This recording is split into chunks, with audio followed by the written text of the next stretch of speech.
Hello, Kirsten. Hey, Xavier.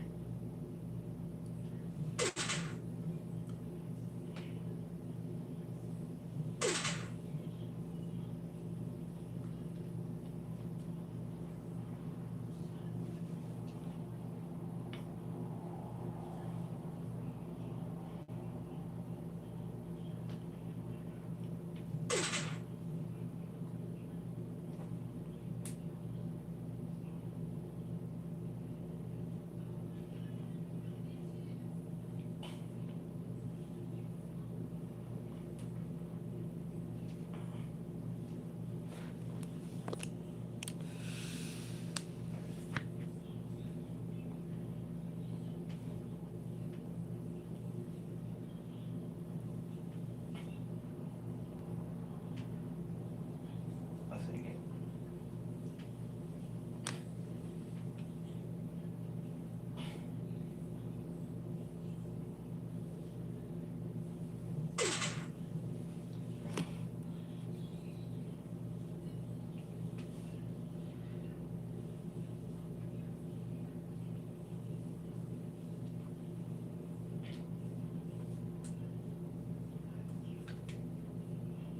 Hey, Mo.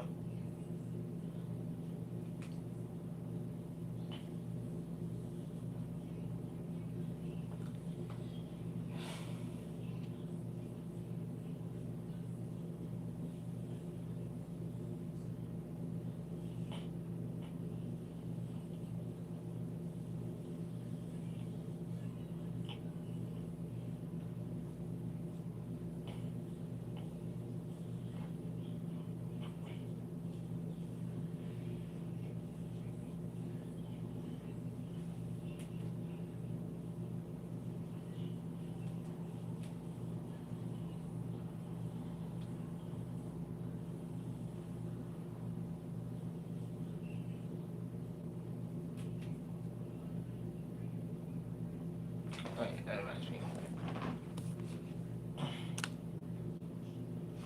Oh, while we're on Tyler.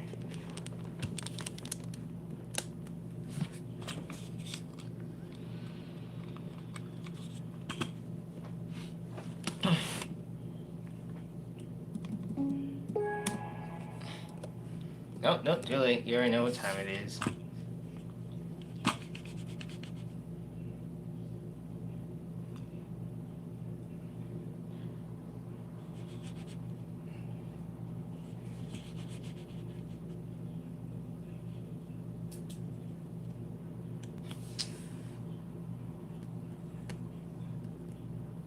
Nice.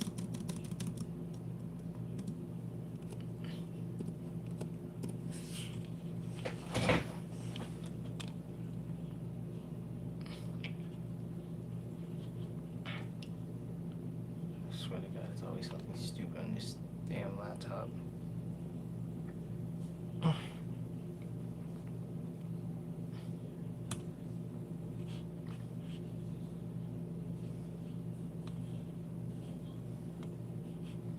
Okay, there we go.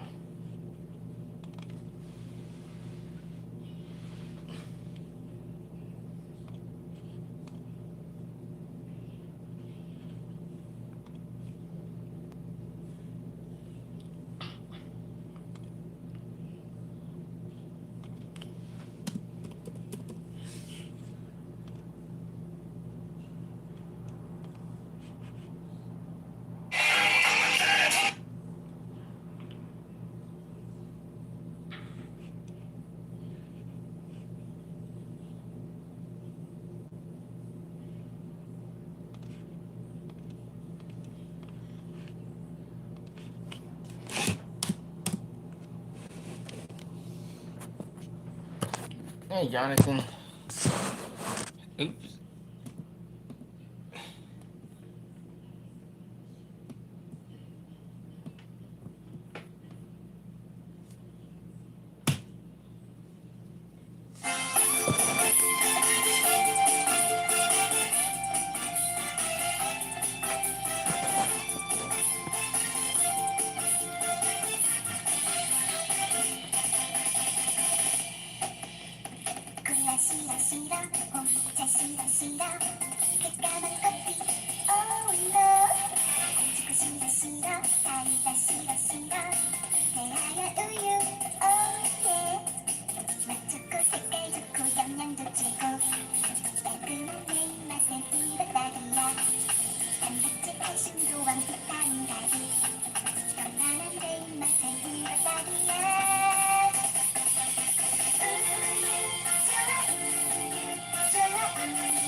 way that we make music has completely changed.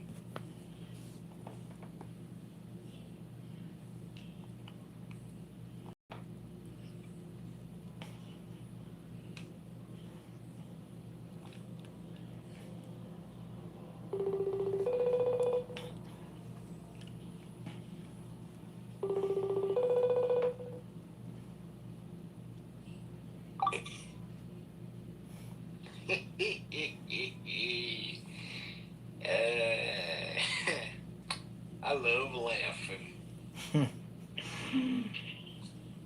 Do you see me laughing? Let me check on the street. No. No. You seem to be not laughing. Yeah. Yeah. You know why I'm not What is laughing? that? You know why I'm not laughing? Because of Chuck E. Cheese being a scummy company? No. Is it because Aaron likes AI slop? No.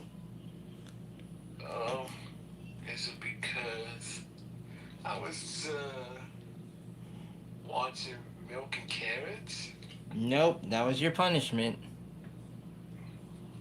Um, oh wait a minute, I know. It was because of unfortunate circumstances. Like. Texting in the group chat. Now, Deshaun Watkins. Yeah. Why Yeah. did you Boss. why did you text during stream in the group chat? Because of Bullwinkle and Nobody animatronics. gives a care about Bullwinkles right now. Your time is your punishment that you need, mister. If I have to tell you this again, I swear I will get my belt and I will whip you on stream. We had talked about this, Deshaun. We had talked about this numerous of times. I mean.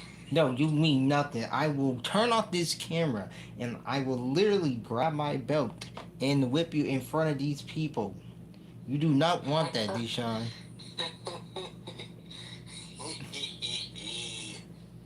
That's funny. You ain't gonna do that.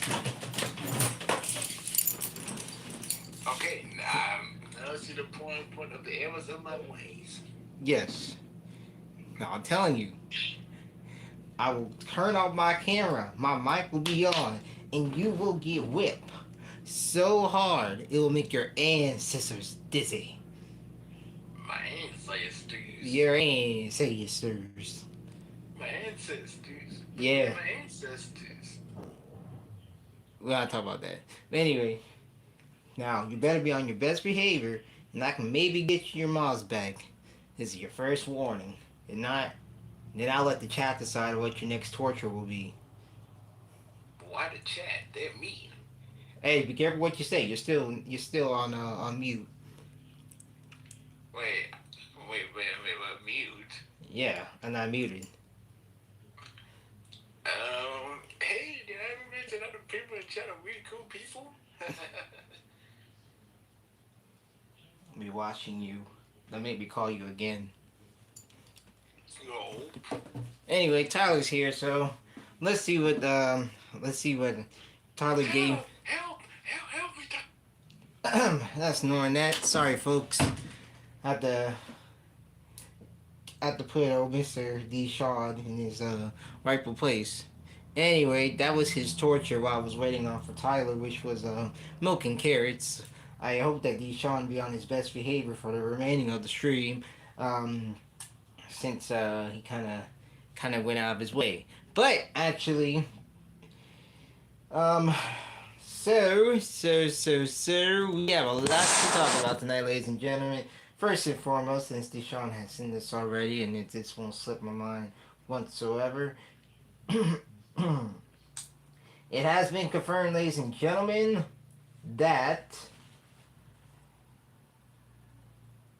Bullwinkles will be starting their phase 2 of their remodel in September. And unfortunately, The animatronics will be removed during the remodel process. Does that sound familiar? Like another restaurant that has remodels, but they moved their animatronics out of their stores? Don't sound familiar to me. Anyway, um, and I believe this one is in Washington. I want to say I think that's where the last Bullwinkles is. I mean, somebody correct me if I'm wrong. So yes, it has been confirmed. That around September that Bullwinkle's the last animatronic show, and like I said, I think it's in Washington, is going to be removed and all. So that's kind of sucks, honestly. That really okay. Here's what was in Washington. So yeah, unfortunate.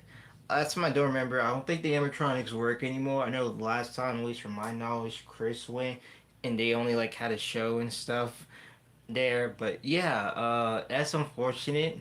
Now, what's gonna happen to animatronics? We all know what's going to happen. Get a sledgehammer, break them down, and tear them to the ground, to the junkyard.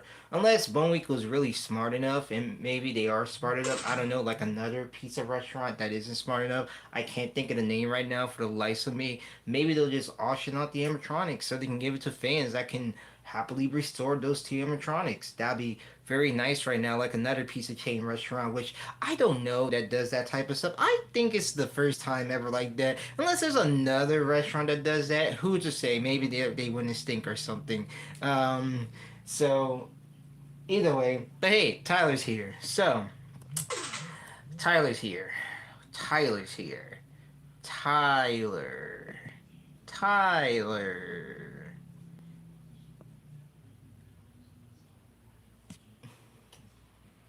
Anyway, you guys go check out Tyler's brand new video, The Malfunction, at Pinesville. Keep drumming. That's interesting. It reminds me of what Greensboro has back in the day.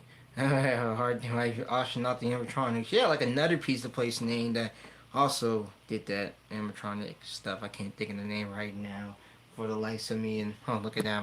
He's showing his little monetization back, even though I will charge him later on today. Oh no, he's a standard mod. That's horrible. One second, buddy.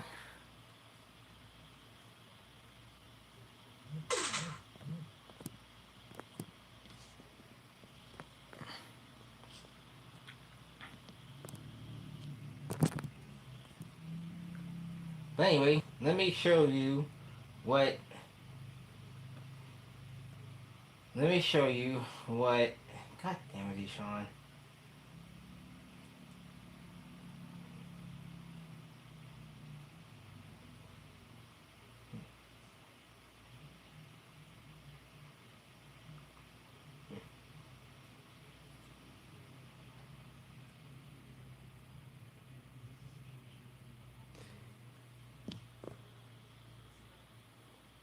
Yeah, CEC is evil. Very evil.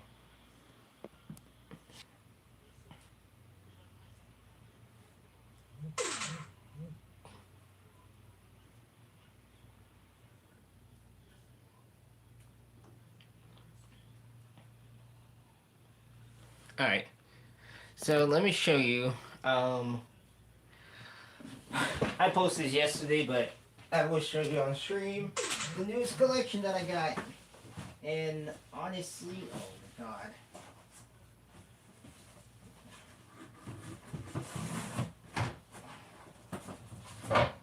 Found it.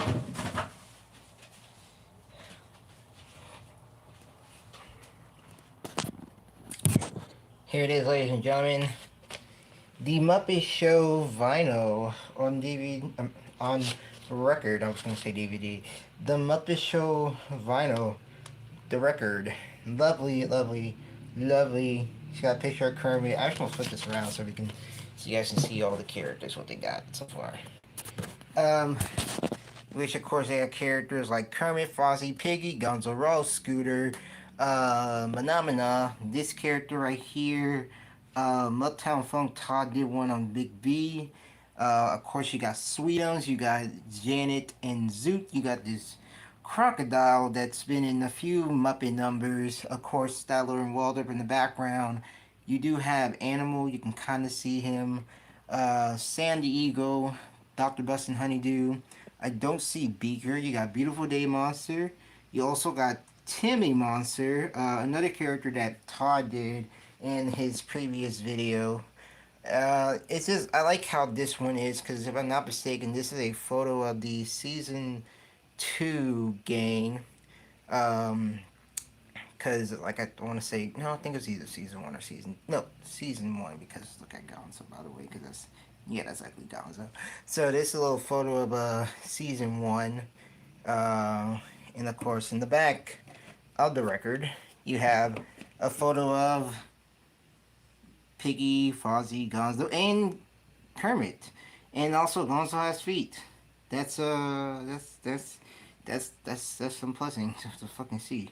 Honestly, when I showed it to Chatter, he texted me yesterday and he said that Gonzo's feet look like Big Bird's feet. So now I can't unlook at it. So this is actually the first time I want to say that we saw Gonzo with actual feet because on later Muppet productions and stuff, Gonzo always wears shoes. So this is him with feet. Of course, this is executive producer Jim Henson. Production was done by Jack Burns, Peter Harris, Jerry Jewell. Of course, who was the writer, and of course, other people's names in here. The performers, of course, respectfully, was Frank Oz, Jerry Nelson, Richard Hutt, Dave Gold, Jim Henson, uh, Ern, Erwin. I want to say that's spell her name. Uh, and of course John Laley Lovelady, which I didn't hear much of Crazy Harry when I looked on YouTube, and of course Fran Brill.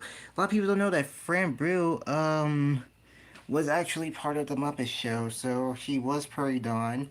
But yes, she was part of the Muppet Show in the first season. Of course, they have the Muppet Show theme, Mississippi Mud, Manamana, the Great Gonzo eats a rubber tire to the flight of the Bumblebee, which is interesting about this one because this originally came from the first episode, but you actually get to hear the full skit of it in its entirety. Mr. Baseman, Cottis and Pie, and I want to say some of them actually came off of the actual episode recordings, like Cottis and Pie and Mr. Baseman. The amazing Marvin Sudge and his Muppet played Lady of Spain, Lydia the Taxi Lady, Halfway Down the Stairs. Side 2, you got Tenderly, I'm in Love with a Big Blue Frog, which is a UK spot. Um, which is a UK spot, actually. So I think this is the only time a UK spot went to a record. Veterinarian's Hospital, Simon Smith and his amazing dancing bear.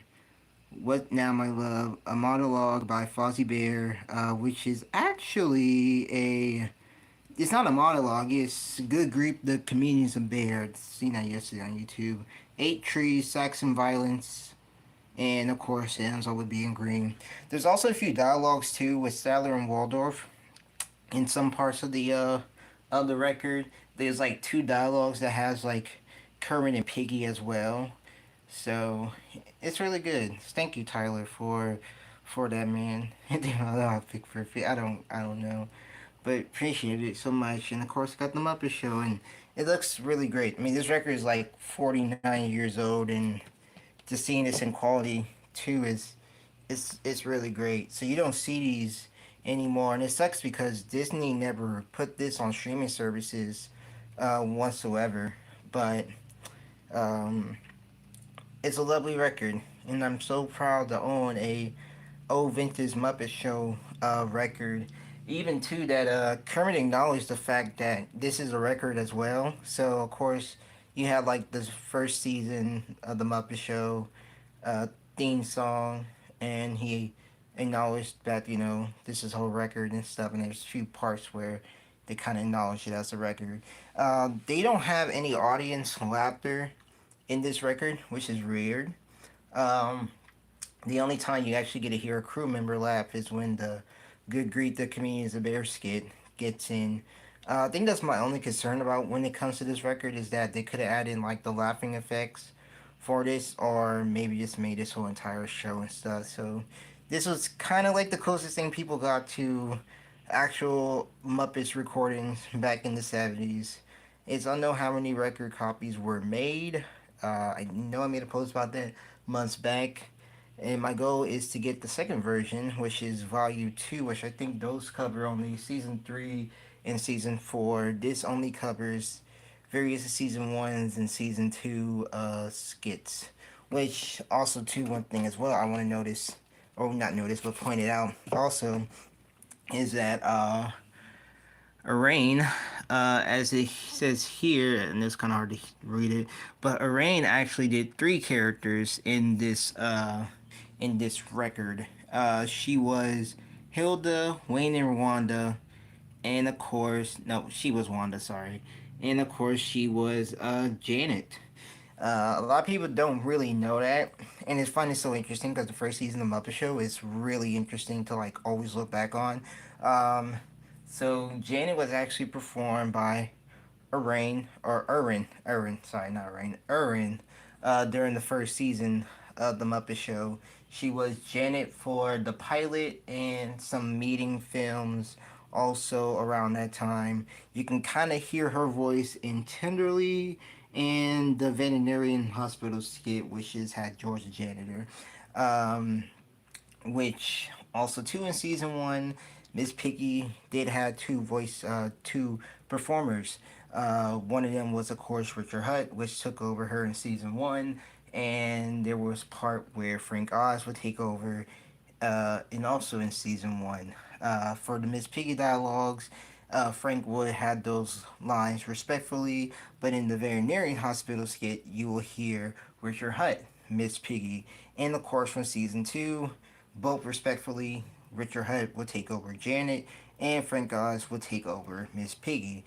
Unfortunately, uh, Irwin would unfortunately pass away in 1992. So literally just about, well, no, not 1992. She passed away in 1993. So after a year, Richard Hunt unfortunately passed away, and of course, she would pass away right after Jim Henson's death. So there is really not much to go out by her performance. I don't think she was around the Muppets that much after season one. I'm not 100% sure, but according to the Muppet Wiki, she did pass away in 1993, and to say that her legacy still lives on today through these various characters, which I I want to say she left after season one because after that Hilga kind of just was erased from the show after season one, and Wayne and Wanda was just like kind of there, but I think Wanda had like a different performer from then on, and I think she just left after. But uh, rest in peace to this amazing performer providing voices and stuff. But the goal is to actually play this record and hear the quality and stuff. Right now, I need to get that needle fixed. And I'm also about to find a way to move this record because all this in the way. So my plan is to move the record um, into a different spot. To so I can play the Muppet Show and some other stuff as well. And there's two.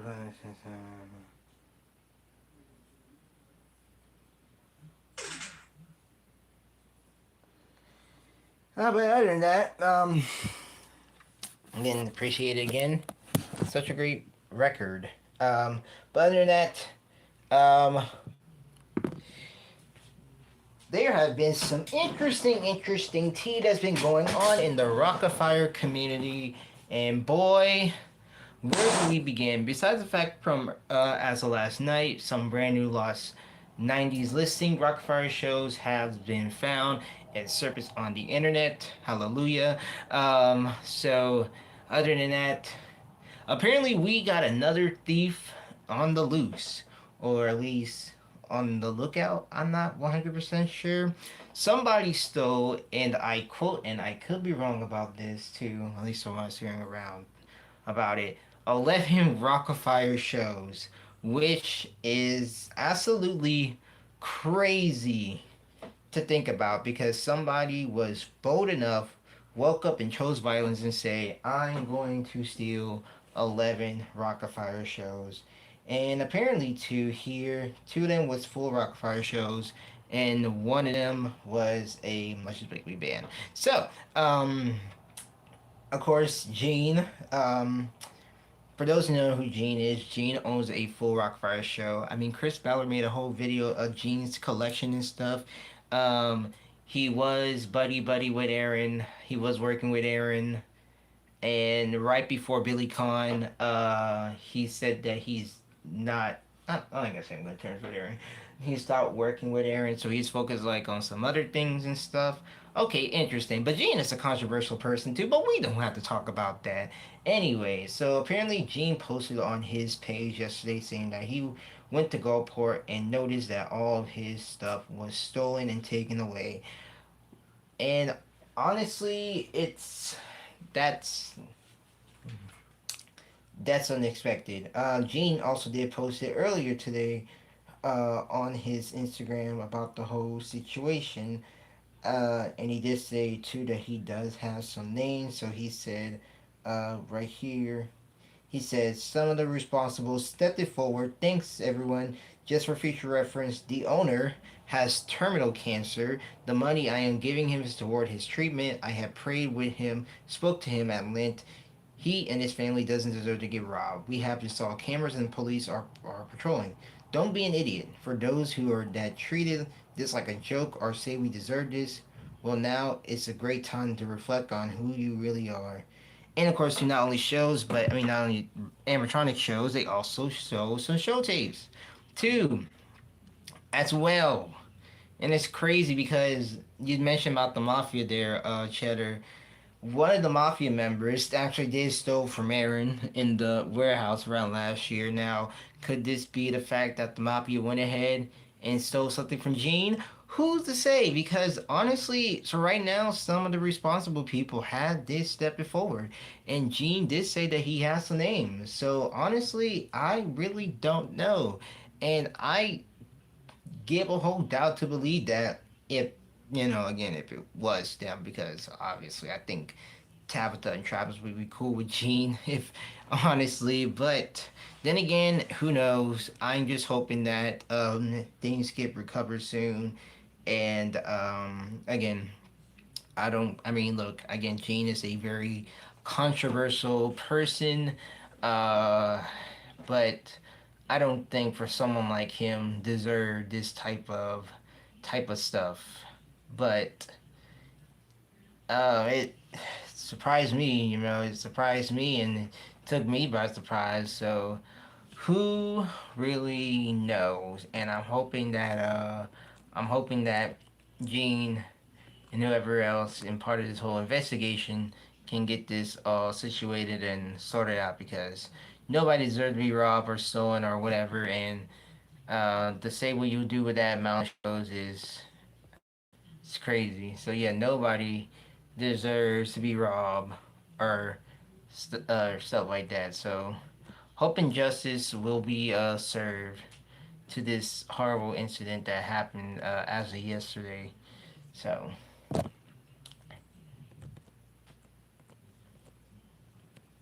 which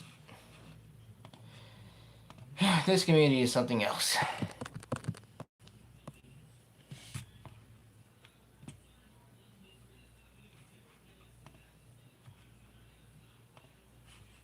I agree. I may not agree with some things with Gene either.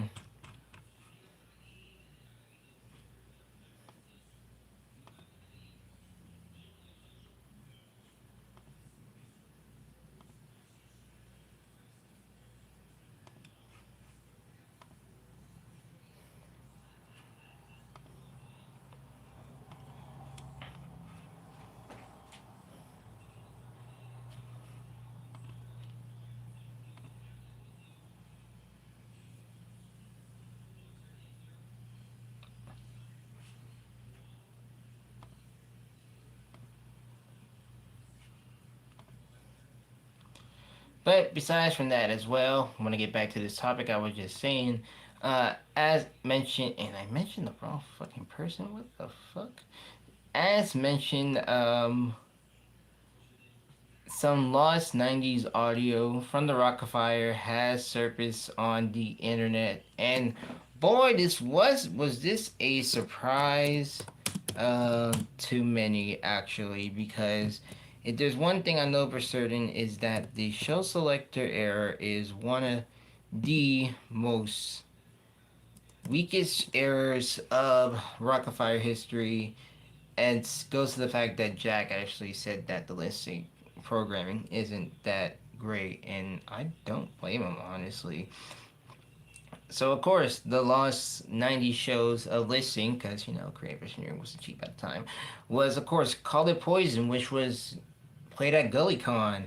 Don't Rock the Jukebox, another one that was played at GullyCon. A recent one that was played at BillyCon, Miss You Much. Hey, look at that! They actually did a song from Janet Jackson, which is so much better than how they did Michael Jackson with Black or White or freaking Jam, because it sounded like some radio edit, some BS. Hopefully, there's no audio of Black or White out there. Trust me, I've seen programming of it. It's very, very horrible, and I think that's one of the things why I really dislike during that particular era, and hoping that's the only two songs that I hoping they did. And a little fun fact, I think Jam was like my least favorite one from the Dangerous era, all because of listening to the Rockfire version of Jam. It's mungo jumbo crappy crap. And then I started listening to Jam. I was like, oh yeah, this is just a banger. I don't know why they didn't think about putting the actual one in instead of those radio edits, whatever they did. I'm still trying to find that version to this day. Sunday, of course, that's already been found already. Song of the South. That's interesting. In a partial audio, A Closer You Get, which only has a bit of dialogue from Duke Beach Bear and Fabs. So, I'm gonna do this one that was recently played for BillyCon.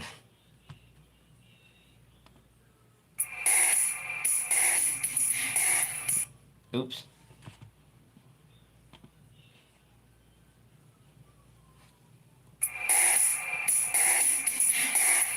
Hi everybody, I'm Rolf the Wolf. I'm Earl Sparrow. And you probably already know I'm manager of Janet Jackson, songwriter for her. I wrote most of her songs. I wrote all of her brother's songs back in the 80s and most of the Beatles songs back in the 60s. Here we go. Well, you know me. I'm kind of modest. Right. Yeah. Very modest. Right. So I won't continue with the things that I've done. I'll just introduce this song that I wrote. And Janet Jackson performed, and I have to tell you a little secret. She actually didn't sing this. Oh, I did. Oh, yeah. And she lip synced. Oh, yeah, sure. Well, where's all your money, Rolf? I have money. Yeah, where?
Okay, this gotta be like a 7-inch version or something.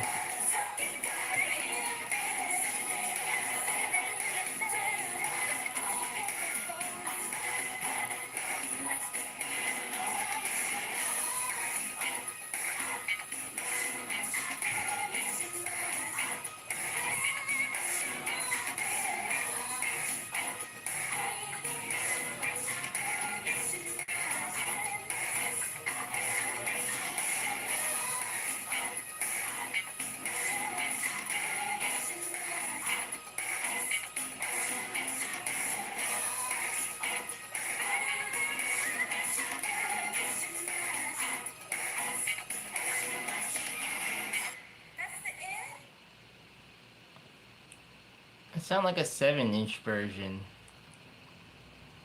That can't be.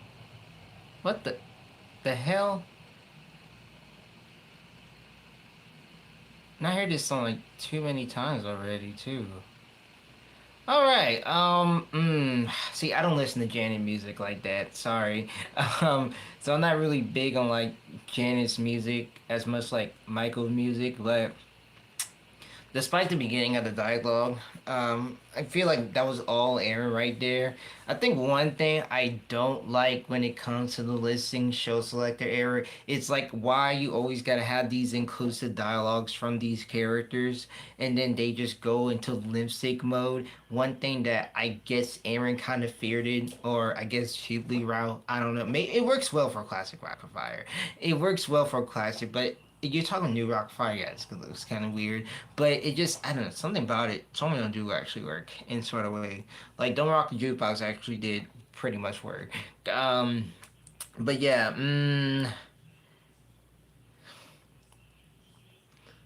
I actually gonna say this actually is kind of better than how they did Jam and how they did Black and White.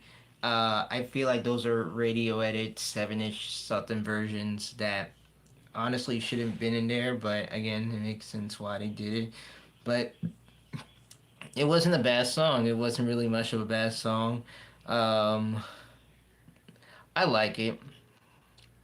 I actually did like it. I just kind of wish it was a more longer version than a shorter version. I think they did Escapades. I wouldn't be surprised. I don't think they did Escapades. I think they did Rhythm Nation. I think they did Rhythm Nation. I would love to see that. I listened to Call It Poison too many goddamn times, man. So I listened to that one too many times, and that absolutely one of my favorite. I love that one very much. But the one I actually want to play, and I didn't really get to hear much of it last night. I want to listen to Song of the South actually. Now that's where the meat and potatoes kind of gets in. Mitzi, have you ever had a sweet potato pie? Yeah, it's great. My grandma makes it. Really? Yeah, she sure does. Nothing in the world like it. What's it taste like? Sweet potatoes. Okay, cool. We're like 13 seconds in, and we got a dialogue between Bishra and Missy about sweet potato pies. Wow. Okay. Corny, corny script writing, but perfect with no notes. I don't know what sweet potato pies got to do with this song, but all right. Song of the South, sweet potato pie, shut my mouth. Okay, never mind. I understand that. But god damn it, I'm like 19 seconds in, and this sounds like something Duke will obviously sing, and I know he is singing this because the vocal chorus is right there. But this Duke himself should have just sung this song, and boom. Gone with the wind. There ain't nobody looking back again. Cotton on the roadside, cotton in the ditch. We all picked the cotton, but we never got rich. Whoa, whoa, whoa, whoa, whoa, whoa, whoa, whoa. 30 seconds. Did they say what I think? That this is highly... I'm sorry. I had to go back. What? Cotton on the roadside, cotton in the ditch. We all picked the cotton, but we never got rich. Wow. Interesting. Wow. Okay. It's great. Whew. I don't know who's singing. That sounds like Duke again, man. Daddy was a vet from a Southern Democrat. They ought to get a rich man to vote like that, singing song of the South, sweet potato pie, shut my mouth. Gone with the wind. There ain't nobody looking back again. Now put this in country one, and then it's over with from you.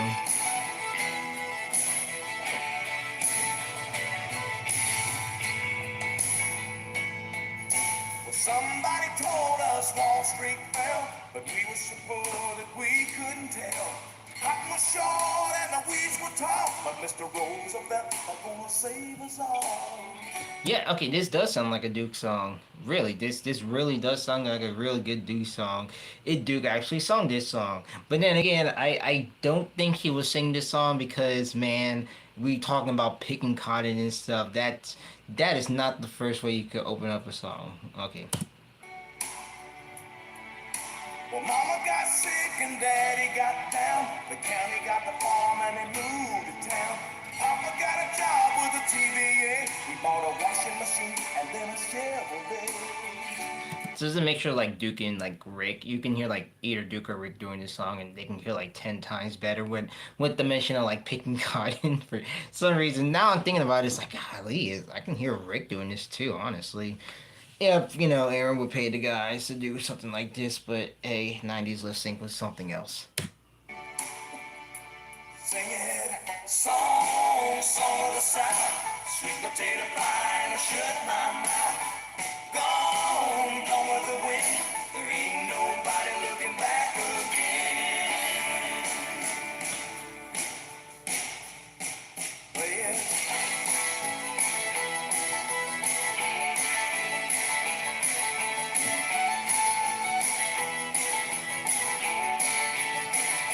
Sing it, song, song of the South. Sweet potato pie. The more they say about sweet potato pie, I love eating sweet potato pie. I might be crazy for sweet potato pie. Tyler, I'm coming to your house. We're going to have some sweet potato pie. Every Thanksgiving, at least almost every Thanksgiving, if you're a black family, obviously, and you do not have sweet potato pie at your Thanksgiving, then oh my goodness, what is wrong with you? Every black family should have sweet potato pie for their Thanksgiving meal. You don't like potatoes though? Do you eat French fries? French fries comes from potatoes. Anyway, back to the song.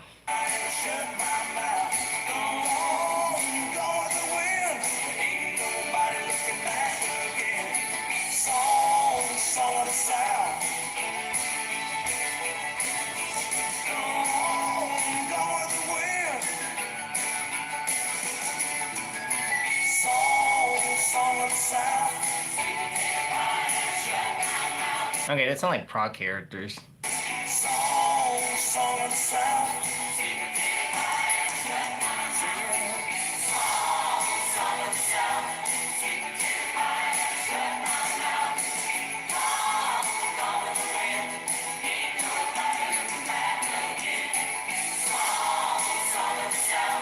When we get the black chorus in here? Alright.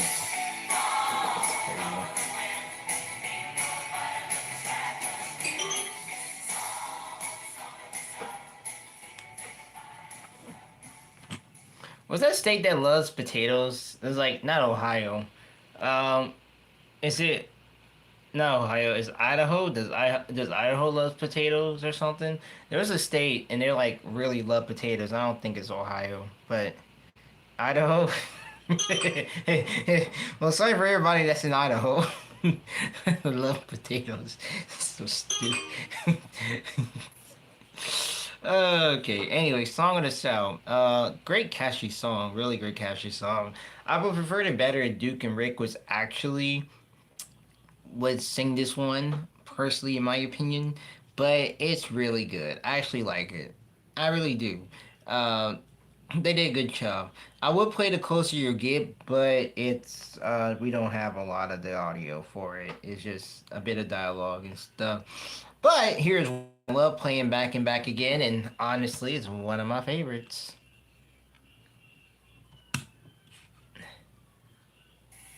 I just left Hollywood, California. Our countries have become sewers. Not only Hollywood, there's San Francisco and New York and other cities, but by and large Hollywood that has filled the land and filled the world with filth.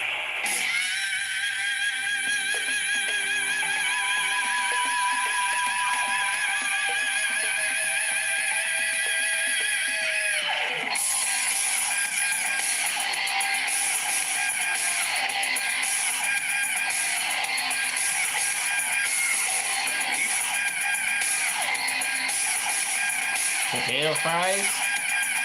Oh my. What? This heavy bag was playing in my bed. The ceiling, screaming through the walls, stealing all my photographs and laughing at them all. I told the man at work, and this is what I said. I woke up this morning, but I couldn't get out of bed. I said, oh, oh, you call it poison, but I call it candle. I said, oh, oh, poison, but I call it candle.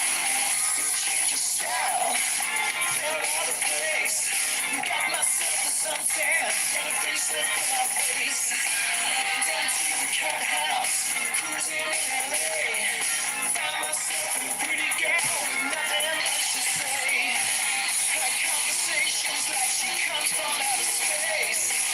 Got legs and long hair, but I couldn't see her face. And she said, oh, poison, but I call it candle. She said, oh,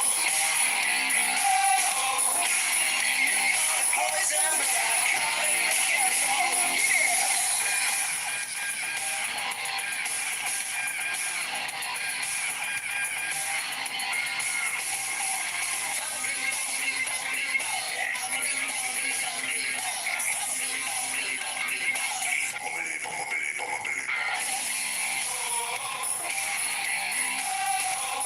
Hey.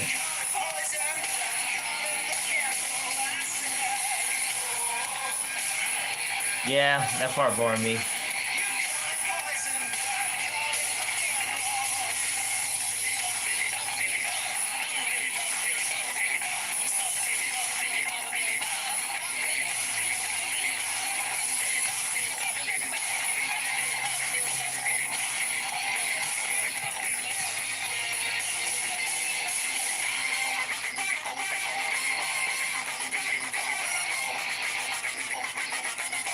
Well, no one ever wrote a song that had my name in it that many times before in the history of the world.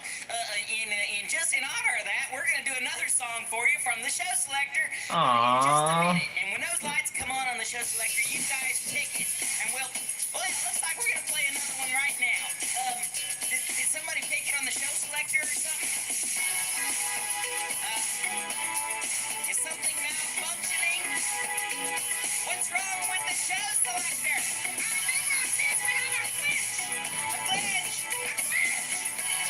A glitch! A glitch! We have a glitch! Oh, well, folks, nothing to do but to go ahead with the show. Where do we go from here? Looney, can you fix this thing? What's wrong with it? I don't know. I'm looking into it. I know what's wrong. Just change songs. Well, Looney Bird, the show selector's got to be fixed. You can't have it. What are you doing down there in that barrel, Looney Bird? I'm moving some wires. People out here want to select the show. What's going on? Looney Bird, don't push that button. Okay, folks, we're having some technical difficulties with the show selector. And Looney Bird, would you please turn that show off? Okay, well, we're gonna get all this fixed, and we're gonna be back in just a few minutes. Looney Bird, can you at least turn it off? Well, I like this song. Whiskey is there, chases my blues away. Well, folks, we do have a problem, and we're gonna solve it, and we're gonna get the show selector fixed. It's been going on What is this? a while. I ain't never heard this. Perhaps it's quite fashionable. Well, anyway, like I was saying, we'll fix the show selector, and when it's fixed, then those lights will come on. Lenny Bird, when you get this thing fixed, would you let us know? Sure thing. We'll just kind of be waiting. Okay. Next to the show selector. Yeah. You do that. Of course, it's saying that Looney Bird is still fixing it. Okay, one more. Now, you can rock your car when it's stuck in the mud. You can rock your boat when it's stuck on a rock. Alan Jackson really don't care what you does, but please, whatever you do. Don't rock the jukebox. Wanna hear some Jones? 'Cause my heart ain't ready for the Rolling Stone. I don't feel like rocking since my baby's gone. So don't rock the jukebox. Play me a country song. Yeah, Deshaun. Drop that boy. Keep one thing in mind. You got a heart broke hillbilly standing here in line. I've been down and lonely ever since she left. Before you punch that number, did I make one? Damn right. Don't rock the jukebox. Wanna hear some Jones? 'Cause my heart ain't ready Excuse me? for the Rolling Stone. I ain't gotta call you again. I don't feel like rocking since my baby's gone.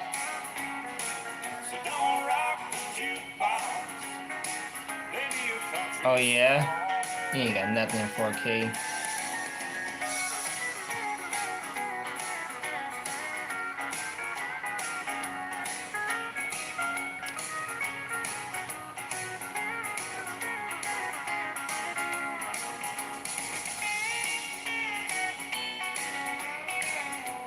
Mm-hmm.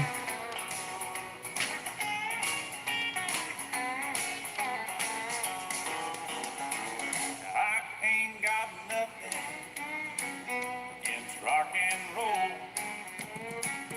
When your heart's been broken, you need a song that's slow. There ain't nothing like a steel guitar. Found a good before you spend your money, babe. Play a song for me. Don't rock the jukebox. Wanna hear George Jones? 'Cause my heart ain't ready for the Rolling Stone. I don't feel like rocking since my baby's gone. So don't rock the jukebox. Play me a country song. Don't rock the jukebox. Play me a country song. And that is how you make a real good depressing country music. Unlike some other ones that I will still stand by, that Jasper Country Classic is still and forever will be the worst country depressing song ever. As in Don't Rock the Jukebox, you can actually feel emotion. In Jasper Country Classic, you can feel about a lost dog losing his fucking tennis ball, and his bitch ass mouse friend found it at the end of the song. How did that happen? So yes.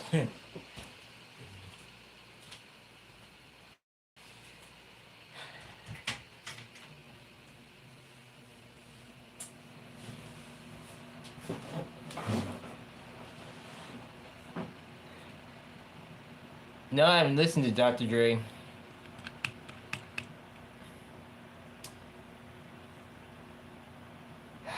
Deshaun, how many times I gotta tell you that Jasper Country Classic is one of the worst songs ever made in the history of mankind.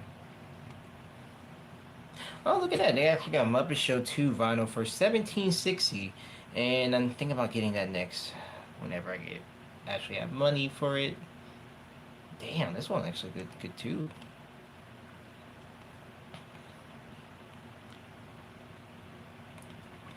Yeah, Deshaun, something that you wish you could have.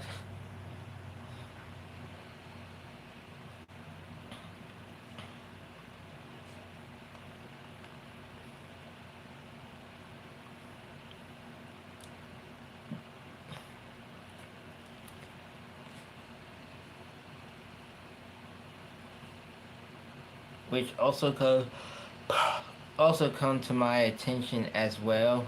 New Jack Turner video that didn't came to my attention. Watch, it's gonna be like Oh, he uploaded the Two Prince song that we literally see the other night. No surprise. It's funny because I was on the phone with Deshaun and I heard this earlier today on the radio. So, yes, another rare show that Jack uploaded on his YouTube channel that was exclusively for members only. And you can only get this guy $5 to watch these rare shows. It's not that hard, people. Honestly, I think that's the only best thing we can get next to Uncle Kunk Restored.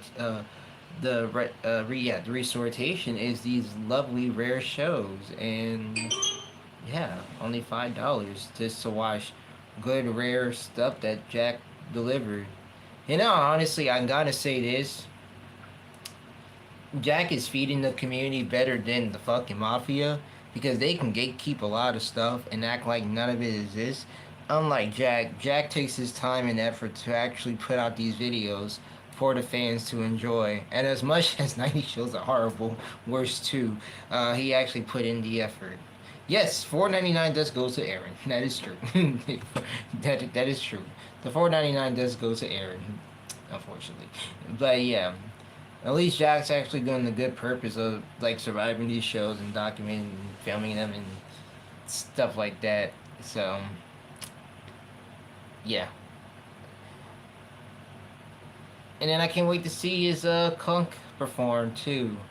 So that's gonna be interesting whenever he playing out the little Clunk Fest and stuff or whatever he's planning on doing with the Clunk thing. So that's great. So I wouldn't say Jack is no better. I mean, he does charge a lot for a tour, which, the guy had to make money somehow, but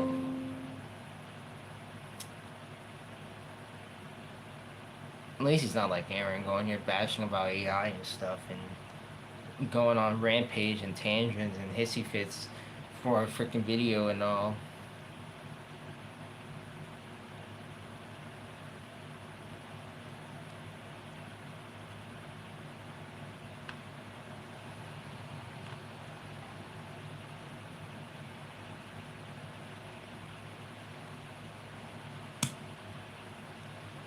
Yeah, that's what I said. At least it's not like Aaron, and he's going on a big hissy fit and stuff about it. So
okay.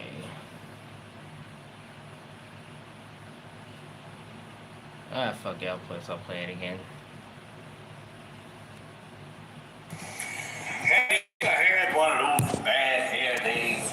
Well, one day I was riding down the road with a real bad hair day, and I had the windows rolled up so it wouldn't make it any worse, And I was trying to fix it in the rear view mirror to try to get it perfect. And then this song came on the radio, and I turned it up. I turned it up so loud, I blew the glass out of my windows. I said, this song is great. Who cares about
shit. Thank you, Cuzzo. Well, howdy, folks. I'd like to invite y'all to take a tour of Jack's Animatronics Warehouse. No one cares.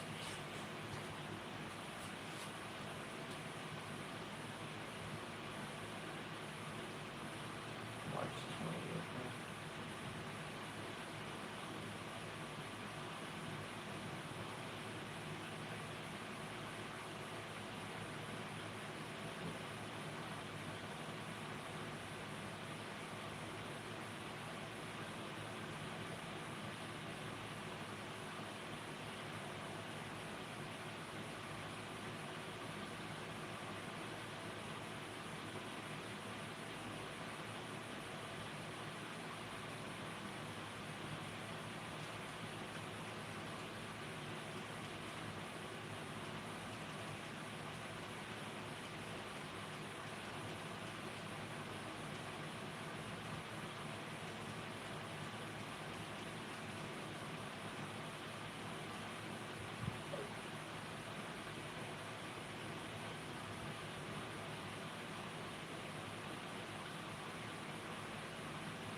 What's up here?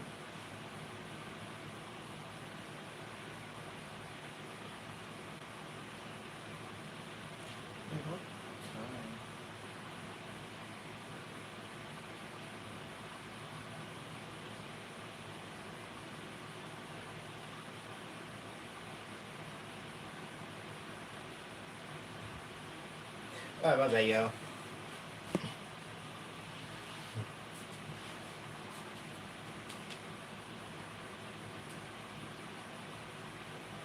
Okay.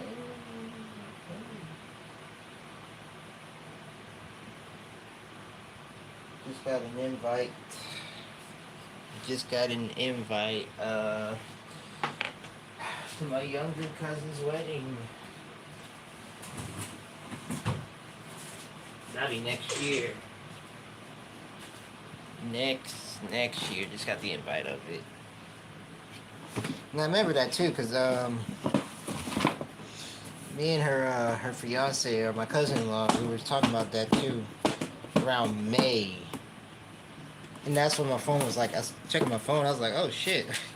I remember they were talking about it. I thought it was like this year they were getting married. But it was, then my cousin said they pushed back to next year. Because I know my sister, oldest sister, she got married recently. And I didn't went to that one. But it was confusing because when she texted me it months back, it was like she said the date, but she put it as like 2027, which was like kind of confusing to me. Because she also had like that wedding engagement party, which like I was supposed to go, but that was on the 4th of July, but I didn't go because like my car was having problems up a part, and then like family came over too as well, and the weather was like totally fucking bad, and I texted her that I didn't get nothing else from her, and next thing you know I see that she got married recently in July, so cool. Yeah, so cool. So, and I was planning on going to that wedding too. Honestly, I was, but I didn't know if she meant to say like this year or she meant to tie her like next year. But either way, she's married, so that's great. And now my younger cousin is now getting married, and so that's amazing. I'm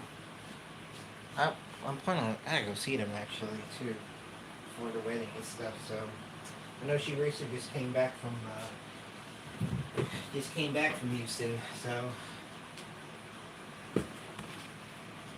but that is still next year actually. So that's a very, very, very long wait. So yeah, I'm excited, and that's one thing about them. It's like they never leave me out on almost everything. But that's till next year. So I'm gonna text her too. I'm gonna shoot her a text message. Appreciate the invite and stuff. So I'm hype.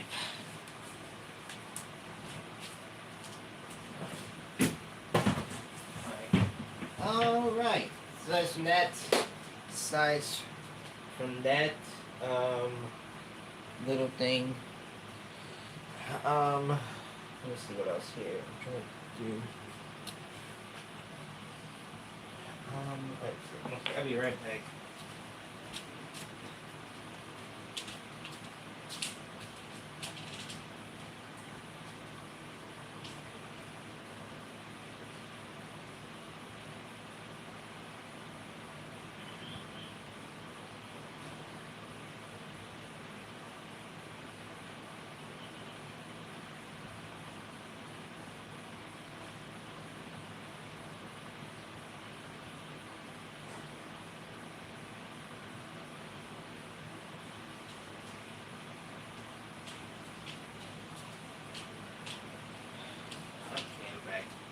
I don't know, maybe when I if I still do YouTube long enough, maybe do like a constant cheese wedding. That'll be pretty fun, I guess. Live stream, constant cheese live stream wedding.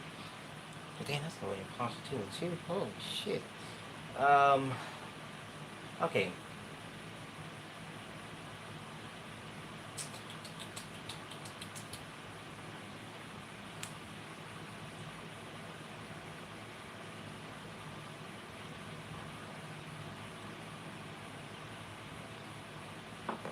Flip myself back around now, so you can stop looking at Billy Bob. While we try to advertise Jack's Animatronics Warehouse. Alright, so as I mentioned in the post, when I made a post about Natasha reaching 600 subscribers, which I think now is at 603. I am still in the current of editing Leon's interview. So far it's going slow. If I'm being honest, so far it is going really slow. I'm taking my time of this project to do, since we had talked about a lot of things. I know one thing he told me to edit out, because I recently texted him today actually, because when I was doing the interview, editing the interview, as some of you guys may know, he had a Q&A video on his channel, and I was looking all over for that video actually, because he mentioned about Northridge, and I think he put the channel person name at the time I was doing the Northridge video. So I texted him, and he said that he took that off the channel because it was pretty much outdated, and he's gonna do one another one very soon. So again, that's understandable. So there's one part I'm going to edit out. There's two parts actually I'm gonna edit out, because I know one of them was I mentioned about TJ being next to be interviewed and stuff. So I'm gonna edit that little bit out, since I'm not really moving forward with that idea anymore. It was about there's a part about Billy Bob's Wonderland, and I know we talked about that in BillyCon. He said that in the interview that Billy Bob's is they had the worst conditioned Rockfire show and stuff. So he wants me to edit that part out, because as the recent one, it got a bit better. I don't know what else I'm gonna edit out, honestly. So right now I'm just trying to do clips of us talking. Clips talking over clips, and also full of us talking, a mixture of both, honestly. So I'm hoping to have this out in the next month or two. It all depends on how I get, because I am again kind of working a lot and looking into other options for jobs as of right now. So it is I feel my body gets more tired more and more, because I sleep late. That's the thing, and I'm trying to not sleep in a bit more late, but my goal is to have this out by the next month or two. So I do apologize if this this video takes its time, but you're right, taking time is key, and not rushing things, and not putting out videos to rush because you're running out of ideas for content, and you jump out a video and stuff. And you know what, that reminds me, Cheddar, thank you so much. You know what I'm gonna do, Cheddar? I did say I was gonna do this, right? Okay. Thank you for reminding me about this, buddy. So much. Let me talk about this YouTuber here. Oh my goodness. I'm about to go full Vector mode tonight, man. I'm about to go full Vector mode tonight because, oh my goodness. CC Hylia might need his getting his information correct because I recently watched his history video about the Showbiz Pizza and Chuck E. Cheese in Dallas, Texas. Not only because this dude is blowing up my DMs like crazy, might pull a Michael Hill and, you know, snap on that man. Not trying to, but this video, I am so disappointing in it. Not the Redbird information. I was kind of not surprised about the Redbird. I mean, I'm not surprised. I mean, the Redbird information, I'm not really mad much about. I am mad about how much he said about Mofford. And honestly, if I'm going to be particularly honest, I think Israel did a better job at covering Mofford's history than what CC Hylia did. Because half of the information he had in there and half of the information he missed is literally just shows how much rush and time and poorly effort that you put into. And this is one thing I hate about history videos is that you guys, some YouTubers cannot do the exact research, the time, and the effort. When Nathan Spees actually did history videos, he took his time and effort. And this video literally has a copy and paste Nathan Spees written all over the fucking wall. So let me just go on the video. Which, and I'm not gonna go like watch this video all the way through. We're just gonna go through chapter 5. Hey buddy, haven't seen in a while either. Chapter 5, Mofford's Showbiz Pizza Era during 1983 through 1989. And I will pause at a few points where he is going to miss part at, so please be prepared for that. Like I said, this is going to be the full Vector mode tonight.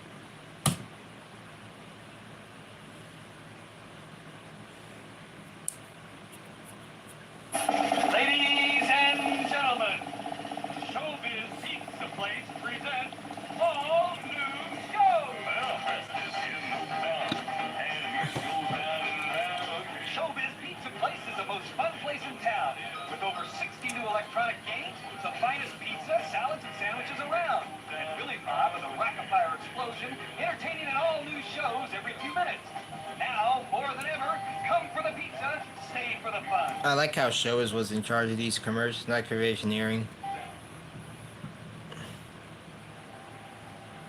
The Showbiz Pizza in Dallas, Montfort, Texas, opened on January 26, 1983, to the joy of locals. It was the wow, this kind of sounded like Nathan Speed's video right here. It really sounds like it. 154th Showbiz Pizza location to open. Thankfully, we do have photos and videos of the location when it first opened. So, let's talk about it. Wait, let me read this application right here, because this came from the Showbiz Pizza era. If you are bright, outgoing, well-groomed, and energetic, come be a part of our newly reinvented Showbiz Pizza Place restaurant. We offer excellent pay, benefits and training, flexible hours, advances opportunities, now accepting application for all positions applied in person. Oh wow, awesome. The location when it first opened. At least they got excellent pay here nowadays.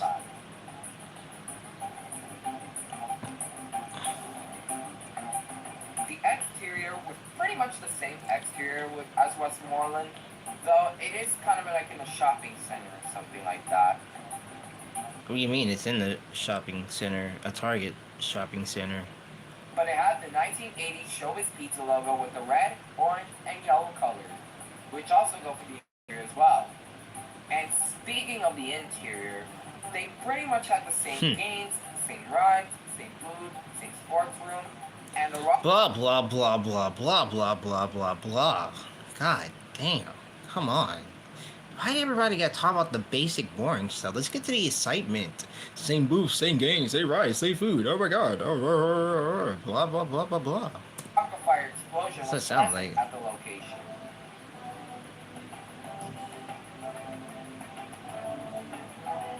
Right. On November 28, 1983, a new thing was featured at the old Montfort store called ShowScan, which was a 3D glasses concept without the 3D vision.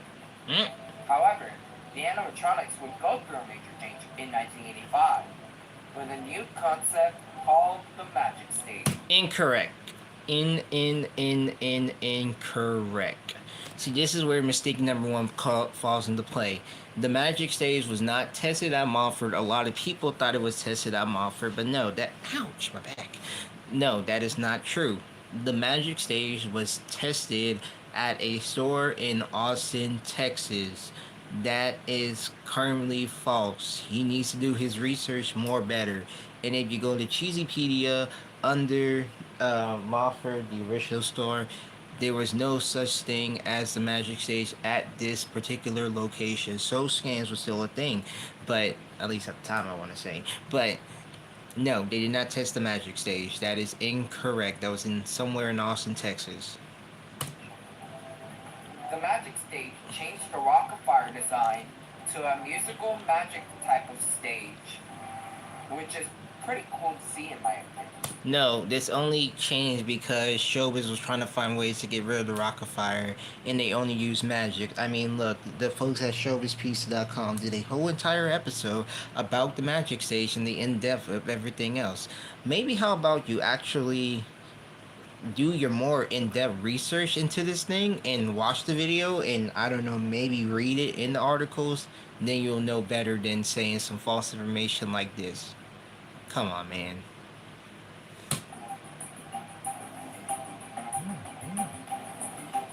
Possibly by 1987, it was changed back to normal. It was never changed to anything at all. I mean, we did have footage from like 1985 that he didn't mention at all, that had the interactive Billy Bob and stuff. You know, guess what the I just picked it exactly. Yep, because his audience are stupid. And ShowScan would be discontinued. Okay, so that's true. Where's the footage? Like mentioned before, Pizza Time Theater went bankrupt in 1984, so Showbiz Pizza bought off all their assets, and then by 1986 or 1985, they merged into one company. 1985, not 1986. Jesus Christ, dude. So they can now cross over with each other. So beginning around 1986 or sometime in the mid-80s, Chuck E. Cheese was to make his first appearance at the old Montfort location. Where's proof? Where is proof that he made his first appearance at the old Montfort location? I want to know that. Where is the proof? Where is that information came from? Again, is there evidence about that? Maybe I didn't read it well enough on Cheesypedia, but where is the proof? That's my question, bro. Where's the proof at? Like, again, seriously, so stupid. You're just making jet up. I don't care if his supporters come after me or whatnot. Honestly, bro, like, you're not just gonna sit here and then make a whole entire video and stuff off of this. This is not good. Not good on you, bro. However, in 1988, something would happen that no one outside of Showbiz Pizza Time would know about. Okay, no, sorry. No, rewind. Where's the interactive fast footage? Where's the 1985 footage? Where's the 1988-89 footage of the campground? Where's all that at? I mean, this is kind of part of it, but where's all that at? You just skip a whole freaking era of stuff that didn't get mentioned before. Again, interactive facts, interactive Billy Bob, like an 1898 fucking talk right now. 1985 footage, where's that at? Where is the campground footage? Oh, people don't know that Montfort was one of the few stores to have a Cyberstar, which was the what was it? Dance contests. Yeah, that was it. Hold on.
Alright.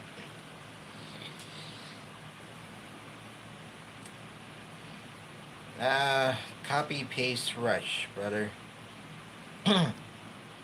Continue. And I think you all know what I'm talking about. Wow. Alright, chapter 6. The CU Prototype Era, 1989 to June 1990.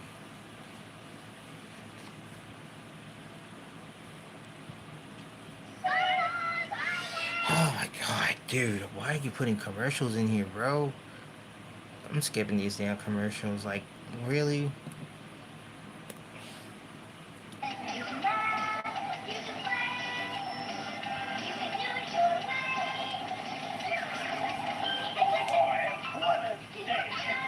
What do you kids want to do? Tomorrow. Where a kid can be a kid.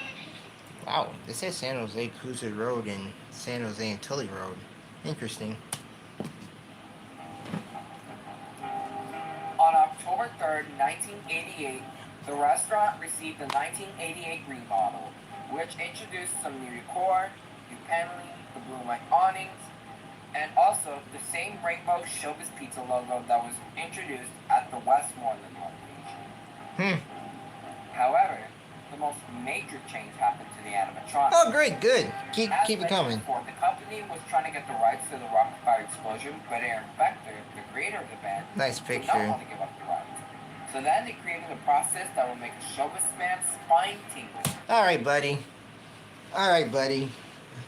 I'm so glad that you're here. I'm really so glad that you're here because you really, really, really, really pissed me off with this video so much.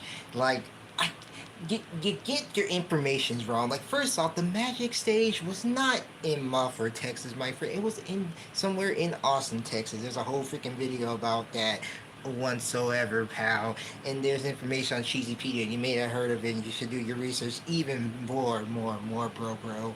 But seriously, and they're copying off Nathan Spy's video. But don't worry, sit tight, because I still got more from you, actually. So, glad you joined. Have a seat. Take care. Sit down. Relax. Let a real educator, a real Chuck E. Cheese enthusiast, a real professionalism show you something, son. This move was called concept unification. However, like any stages, they would need a test concept or a prototype stage. And this was a little bit early than most locations would receive this concept. Ladies and gentlemen, I present to you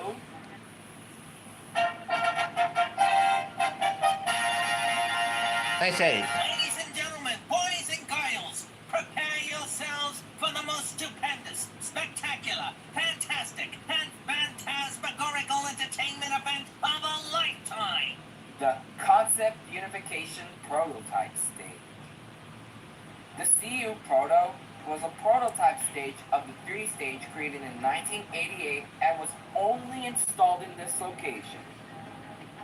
The animatronics were converted into different Yeah, I'll say 88, 89, 1990, around that time. characters.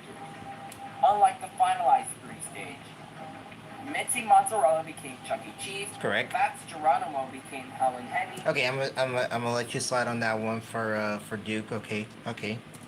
Beach Bear became Jasper T. Giles, like That's true. usual. And lastly, Billy Bob became Pasquale the Shad. I can see where. Oh, okay. I can see where you got that part wrong. Again, I'm gonna let you slide because you correct yourself in the edit.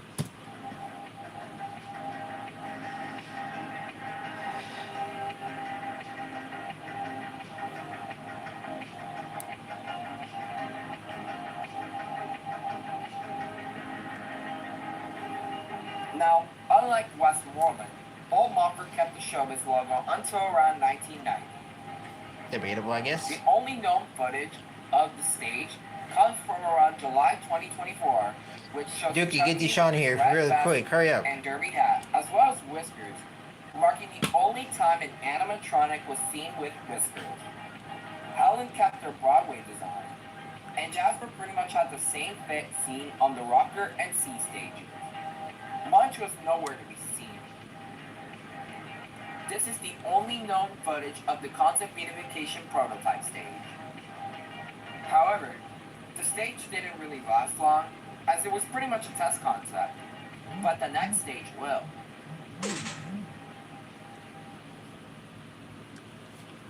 I mean, yes, it didn't really live up. I mean, didn't pass or anything. And again, I mean, in-depth research, my friend.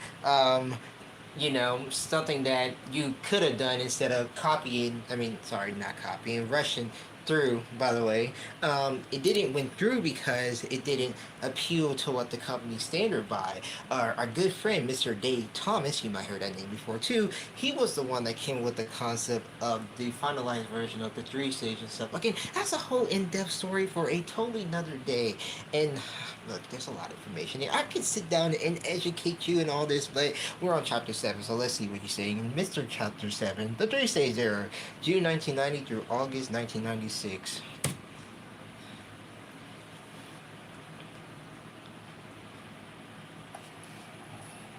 In June 1990, Montfort would undergo concept beatification once again, but this time into the finalized version.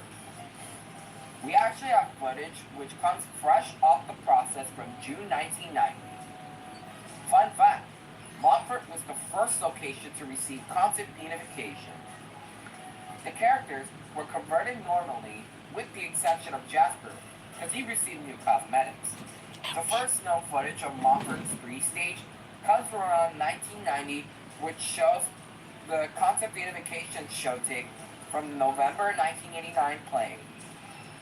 And it's pretty much one of the most well-known footages of Montfort, especially with the 3-stage, playing Together We Got It, as it would be uploaded to the official Chuck E. Cheese's YouTube channel in 2017 with the same song, but the 2017 remake. Okay, I guess. In 1991, the location would be featured in several training videos, mostly with the 3-stage, including walk-around training tapes. Okay. Then, around 1993 or 1995, the location would receive the 1993 remodel with the record posters, artifact shelves, the prototype 90s booths, and new games and rides, as well as the Sky Crawl, which is the prototype of the Sky Tube, and the removal of the former sports room. I think that got removed a long time ago. What many people may not know is that Showbiz Pizza Time was working on another new concept stage. And if you're a true CEC fan, you all already know what I'm talking about. But if you don't know, let's just say, it's adventure! I'm sorry, buddy, but that was a horrible impression of Awesome Adventure Machine, Chuck. That was horrible with a lot of notes. I think that was a horrible recording take right there. Really, no. That was no crumbs up on the plate. But I digress. Chapter 8.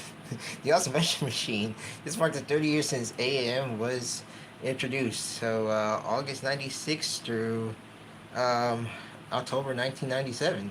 Hey, 30 years of Awesome Adventure Machine, guys. Sweet.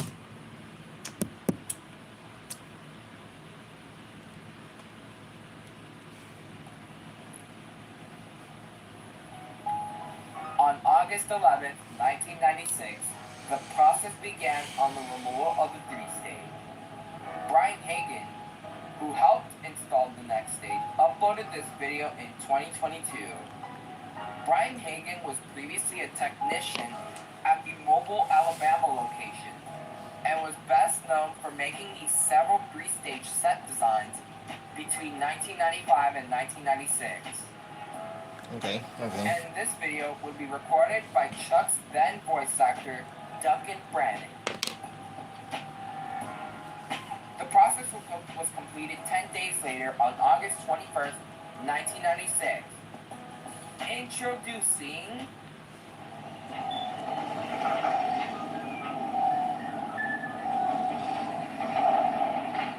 Hey, look who's here! How you doing, everybody? The Awesome Adventure Machine. The Awesome Adventure Machine stage was created in 1996, and it features 2 giant TV screens, a bunch of gadgets and gizmos, and a 22-movement Chuck E. Cheese bot created by Animation World.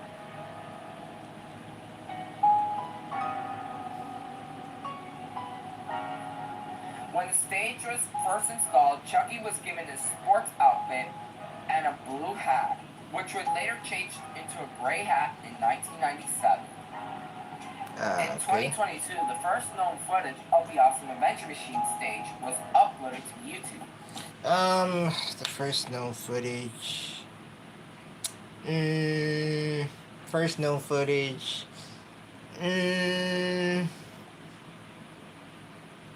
Snippets actually been out on the internet for quite some years now, actually. As far as I could remember, we have like only 3 snippets of the actual stage that was out like years and years ago. So I mean, first no footage in around 2022. Oh, okay, it doesn't. I guess those other snippets don't mean shit anymore. But all right, great. So for another oopsie, keep it coming. Which is basically showing the stage performing the Chuck E. Cheese 20th anniversary show tape from April 1997. And only 3 show tapes were produced for this stage, which would be the July 1996 show, aka the Awesome Adventure Machine show, Okay. the Chuck E. Cheese 20th anniversary special from April 1997, and the August 1997 show. I guess the Then, one thing too. recently in December of 2025, we had received footage of the location which would show the entire store, including the stage, which is pretty cool. However, things wouldn't last long, as it was deemed to be a technician's nightmare to repair if it broke, and it was really expensive. However, Chucky would not give up his solo act. Plus, also not to mention as too, the showbiz executives didn't want to roll this plan nationwide. Also to mention too, during the creation of the Awesome Adventure Machine, Dick Frank famously said, "We don't need animatronics in our restaurants anymore." Well, the reason why the Awesome Adventure Machine was also created is because there's an important part of this history too, is that a lot of people don't know was that Discovery Zone was the reason why the Awesome Adventure Machine was created, because they have some bigger competition on their plate. Oh, and also to mention too, wait, I forgot to mention this as well, but Disney, yes, that Disney, was also in the evolved creation of the Awesome Adventure Machine, dating all the way back since 1995. Crazy.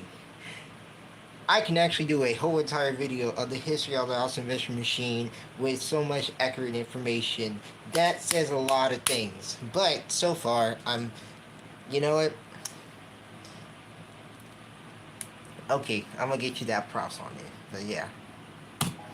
As this next concept will go on to be spun off into different stage variants. You're incorrect, sir. No. Dallas Mofford did not receive the Magic Stage. It was in Austin, Texas, actually. Austin, Texas, some store in Austin received the Magic Stage. Again, you can go to Cheesypedia. It's right there. You know, it's on the information.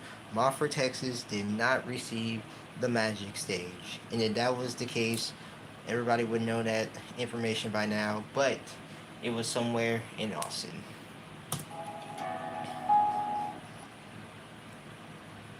The premiere of Studio C. Oh wow, this is interesting.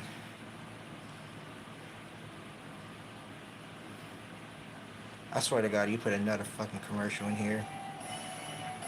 On October 3rd, 1997, just 19 years Xavier. after the installation of the CU prototype stage, the Awesome Adventure Machine will begin to be dismantled and destroyed.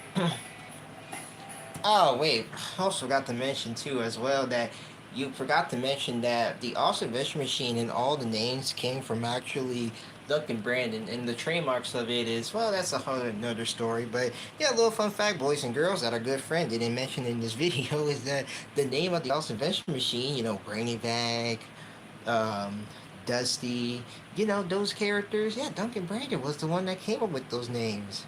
The more you know. Seriously, I can really make a whole entire video on Awesome Vending Machine and put some accurate information in. Just saying, not the flex. The stage would be replaced with a new stage known as the Studio C Alpha, aka just Studio C. Eh. The Studio C Alpha was a stage made to look like a talk show, and it featured 3 TVs, an interactive console, a blue screen, an interactive camera, an Apple TV, a Bird animatronic named, well, Bird. Good. And of course, a 32-movement Chuck E. Cheese block created by the Golden Hope Company. There you go. Fun fact, Montfort became the first location to debut the Studio C concept. You are wrong. You are wrong. You are so wrong. You are so wrong. Wrong, wrong, wrong, wrong, wrong. On so many levels. Son, I'm going to tell you this right now. I made a whole entire video on Studio C, which is the most popular video on the Talk Show channel, by the way. I recommend you checking that out, actually. But the first location that had the Studio C was Brookfield, Wisconsin. Brookfield, Wisconsin was the first location with the Studio C, opening in December of 1997, hinting that Montfort would probably have their Studio C around 1998, because the Awesome Vending Machine was removed between around October 1998 and January 98. But no, Montfort was not the first location to install the Studio C. It was Brookfield, Wisconsin was the first location. Then Dallas Montfort was the second location. Come on, man. Come on, come on, come on. Dude, you need some tips, you know, some help. Bro, my DMs are always open. You can blow my DMs up with your Q&As and stuff, but brother, I'm giving you the benefit of the doubt. I can come here and criticize you and say so many things about you, and I know you wouldn't care, but if you need help on anything, my brother, my DMs are always open. You don't have to keep on saying, you know, submit some Q&As, enjoy the stream and stuff. If you want to get serious with these projects, come to me. Come to my table. I will teach it, maybe. I will teach you some ways, some tricks, but at the same time, I don't think you're ready for it. But if you're serious about the next project, my brother, come. I will get you the information that you need. But then again, it looks like you're not ready to come eat at my table. Everybody else in this chat, we're at the table. We're eating good. Yum, yum, yum. You're disappointing me, bro. You're disappointing me. I don't like that. I don't. It's disgusting to me. And as a fan of Studio C, this hurts the most. You say that. Alright, let's continue. Which would basically go on to be one of the most common plots throughout the 2000s and into the early 2010s. True. And be featured in basically half of the recipes across the United States. Look, whoever your people are, they are wrong. People don't know how to do their in-depth research. Like I said, I did a whole entire video on Studio C on my podcast, The Talk Show. You can subscribe for it. It's free, by the way. And that video is the most popular video right now on the channel. And every information I said in there was it was correct. I recorded, I did the script, I edited that on my own. And I did the research on my own. I don't need people to edit anything for me. Okay? Unlike you, I don't have people to edit stuff for me. I do this on my own. Come on, dude. Step up the game, step up the level. You wanna be up on top, you gotta do this on your own, my friend. I heard so much things about you. I'm so glad that you're here. So I can just criticize this along with you, whether you care or you don't. Telling you, bro. I understand that you're desperate. I understand that you're desperate for content. I understand that. I get that. But my brother, this is not the route you need to go to. Let's continue. When the stage was first installed, Chucky was given a talk show But other than that, nothing really changed. So, in January 1999, the store would be featured in the song Tokens to Ride, which was filmed in late 1998. Okay, I mean, you're right, but, feature, this ain't the first show tape was featured. I don't know where you get that information from, but I'm gonna tell you something, that is not the first show tape it was featured in. This dates all the way back in like 1998. I want to say maybe September 98 is where we kind of get. This is a reused footage, actually, believe it or not. This is a reused footage from one of the September 98 shows, segments. I forgot which one it was on top of my head. But, yeah, that little clip there, that's a little bit reused and stuff. But yeah, a little bit was shown in it. So, hey, okay. I'm not, not the first one. Okay. And was pretty much Jeremy Blado's first full song voicing Jasper. Ah, yes. Why you show that picture? Who knows? Sadly, this would be the last footage from the store, as the store was ready to pack up. However, there is a good ending to this.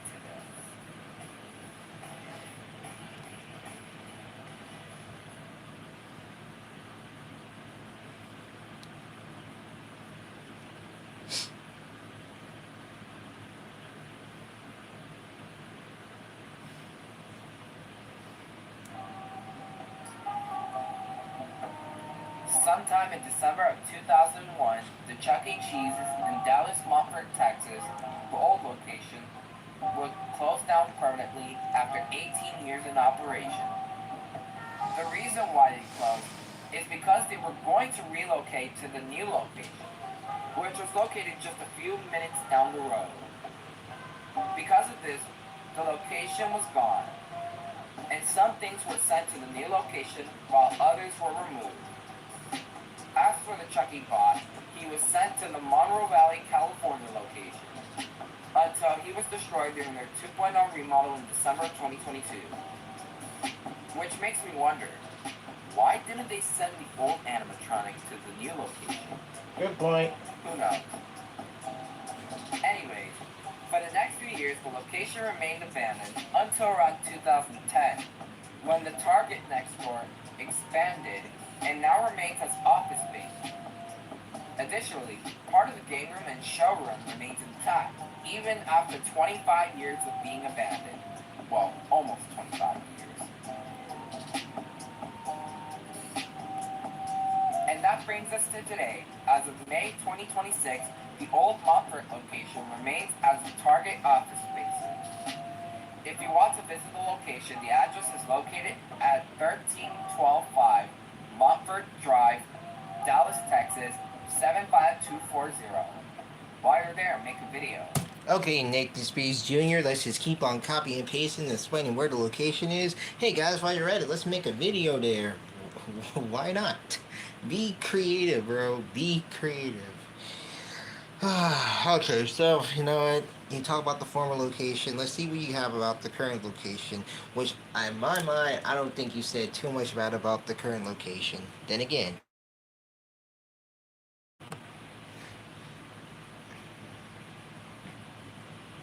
Right, let's make a video because Hialeah sent me. Exactly. But then again, hey, you might not say a lot of things about the current location, but look, bro, I could be wrong. I'm gonna watch this all the way through. Let's see how many brownie points you can get off of me. And see if there's any remnants of this legendary CEC. Oh, brother. Here we go. Anyways, let's move on to the next location. Another well-known location. The new Montfort location. Could have sworn there's something here missing here. Oh no, chapter 11. The relocation of Montfort. What? Son of a bitch. Reference, no, please stop adding commercials into these little spots.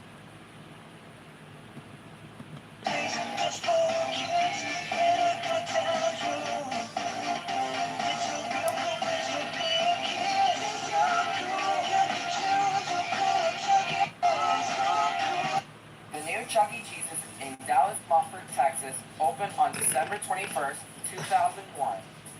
It was a relocation of the old location which was around from 1983 to 2001. The location was very different compared to the old location. It had the 1998 remodel, which features the classic Cool Chuck logo with the red and yellow awning. As for the interior, it was mostly the same as the old location, with the same games, same rides, same decor, with the exception of the must-see TV posters, as those were brand new, and the showroom walls and balcony seating are new, as this location opened during a different time. As for the animatronic, they had a similar stage as the old location. They had a Studio C Beta.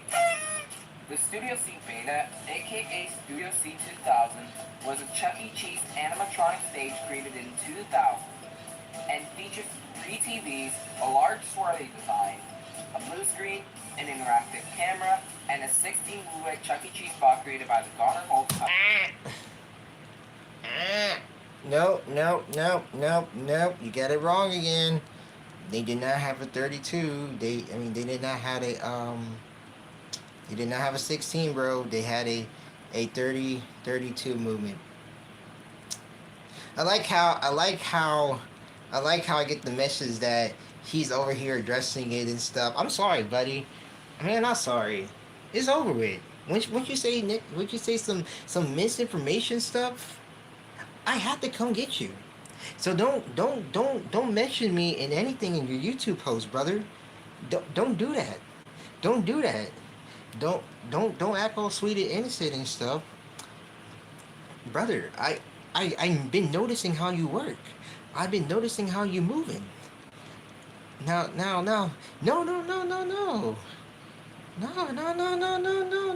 brother, no. Once you get misinformation, I have to come out of my shelter.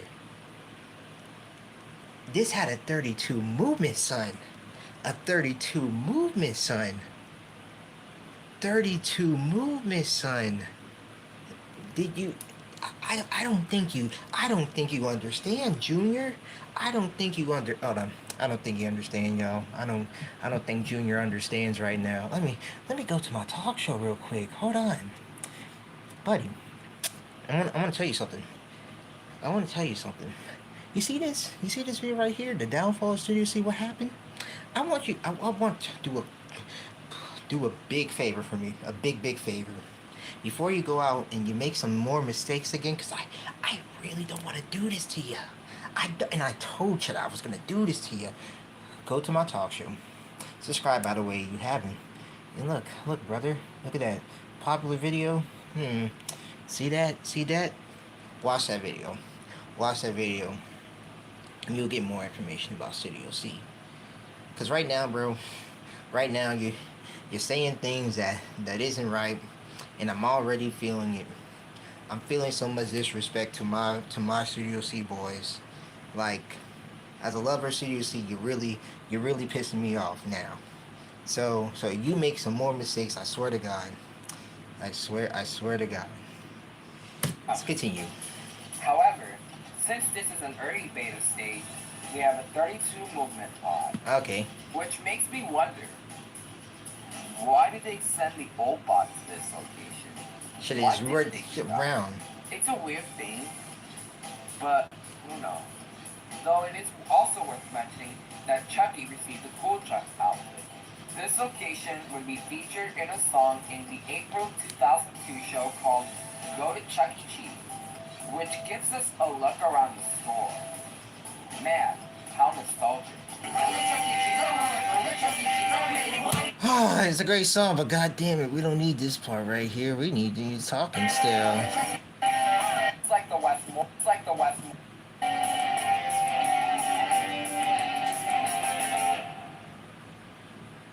In 2004, just like the Westmoreland location, New Montfort received the 2003 remodel with the finalized Avenger Truck logo, purple and red awning, painting the walls purple, the oil paintings of Squally were added, and the art were put in portrait frames, and new games and rides were added. In 2007, New Montfort would be featured in several CEC media, such as the new 2007 training tapes. And also, in September of 2007, be featured on the 2007 remake of Every Boy, Every Girl for Chuck E. Cheese's 30th anniversary, which is really cool. Every boy, every girl, every kid around the world should have a place to laugh and sing and play. Damn, that's fine. Now the kids are having fun, but we've only just I know that's for that crazy over tickets. rushing here tomorrow like we're rocking here today. That kid ain't going to the NBA. Rocking here tomorrow like we're rocking here today. We'll be rocking here tomorrow like we're rocking here today. I think that public listing was horrible. CEC had another plan up their season 2010, which, once again, you guys should already know what I'm talking about. Oh yes, the Star Stage, aka this is when the showroom started to declining too, which I know you forgot to mention that as well too, my friend. The Star Stage was created because the showroom was declining back in the day. The Star Stage era. What the damn fucking commercials? What is wrong with you? Now you're overkilling it with the commercials now. Jesus Christ.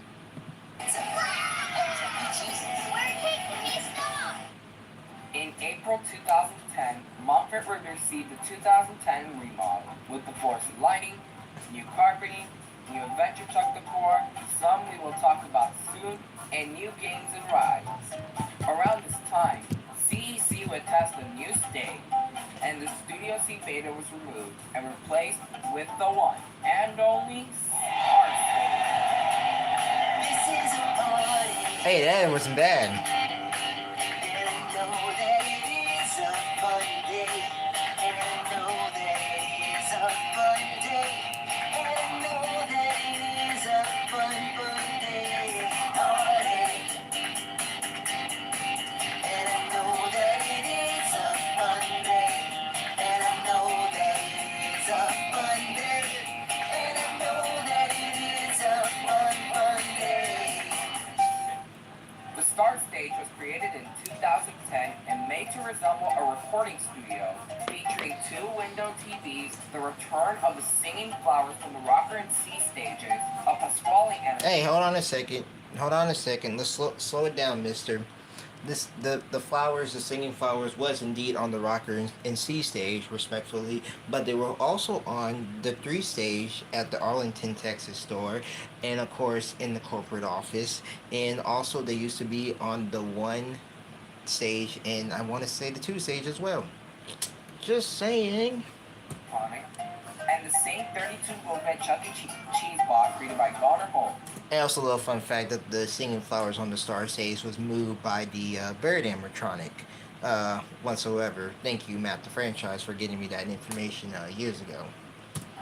They would also feature a camera from the showroom used for birthday parties. When the stage was first installed, Chucky received the Avenger outfit, and the TVs were made to look like windows.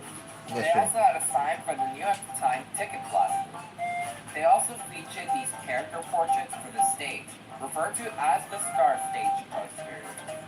Then, in 2011, the store would be expanded on the right side of the building, with now the wall being torn down, relocated the posters, and the sky tubes were downsized. The Star Stage had also installed new flat screens, too. Sadly, this would be the last major change to occur on this rare stage. But something happened behind the scenes that would cause this major occurrence. Follow me to fun. Follow me to fun. Everyone's invited. Just thinking about it gets me all excited. Pick your partner, pick your game. Every token plays one game. Making friends, acting silly, flat out going Chuck E. Cheesy. Follow me to fun. Follow me to fun. Follow me to fun. Chuck E. Cheesy. Can't be a kid. They don't make good commercials like that no more. 2012 was quite a year for CDC. Was it? For starters, the company would begin to decline in sales. Oh They no! would introduce Rockstar Chuck, which of course meant change was coming.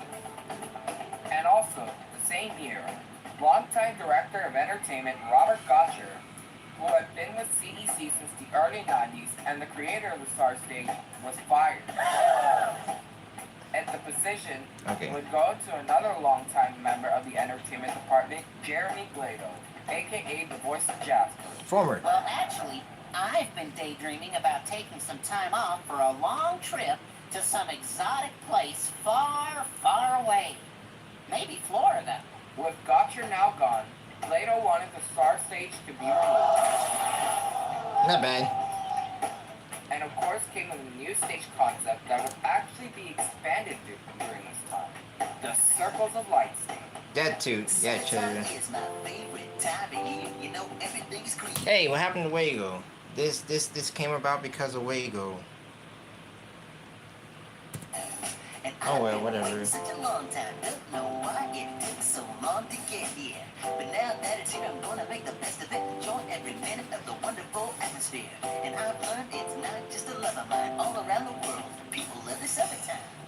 The Circles of Light stage was created in 2012 and it features circles with LED lights, 2 flat screens, and a big screen TV.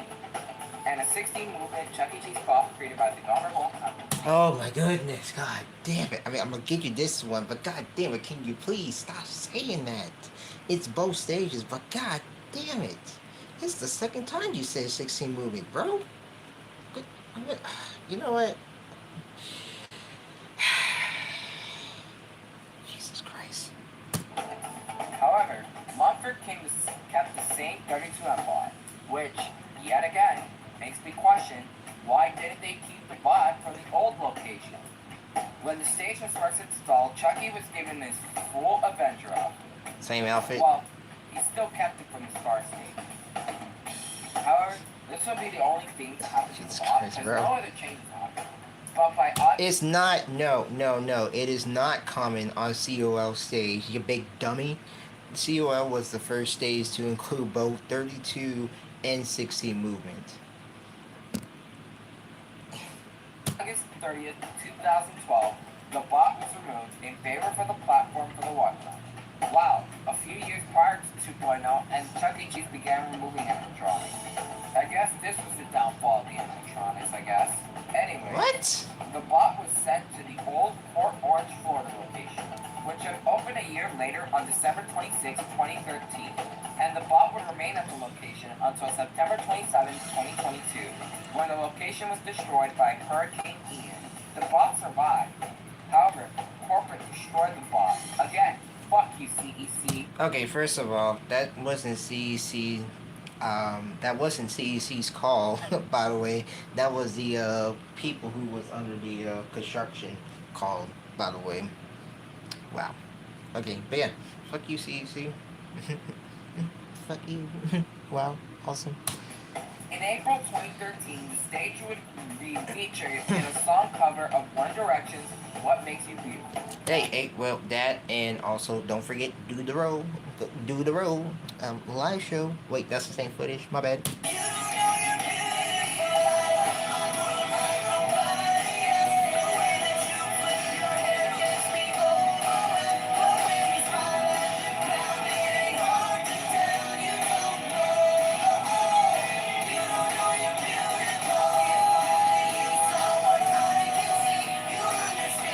It is.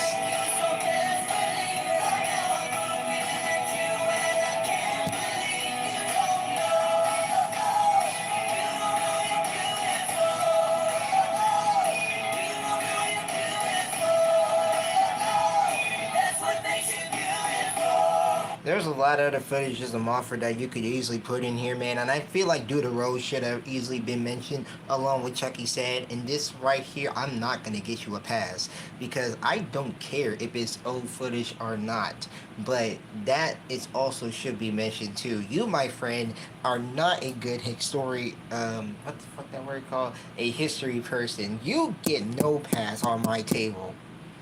And that says a lot too.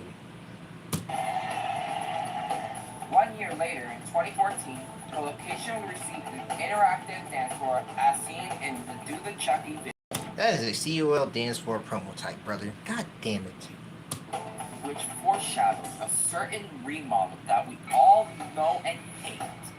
In 2015, the location I guess you received do. the 2015 remodel with the 3D Rockstar Chuck logo and modified purple and red awning. They would also receive Yes, sorry, the thank you, multicolored Jonathan. walls, Rockstar Chuck decor, and new games and rides. As for the Circles of Light stage, the platform was removed, leaving only the wall. Around this time, the Sky Tubes were removed and replaced with Chucky's Laser Challenge, which this concept was tested at 6 different locations, including my local. That's nice. However, the Sky Tubes were replaced with these play tubes, and I'm not really sure if they're the Sky Tubes, but they still remain. In 2019, 2 windows were added to the kitchen near the bathroom.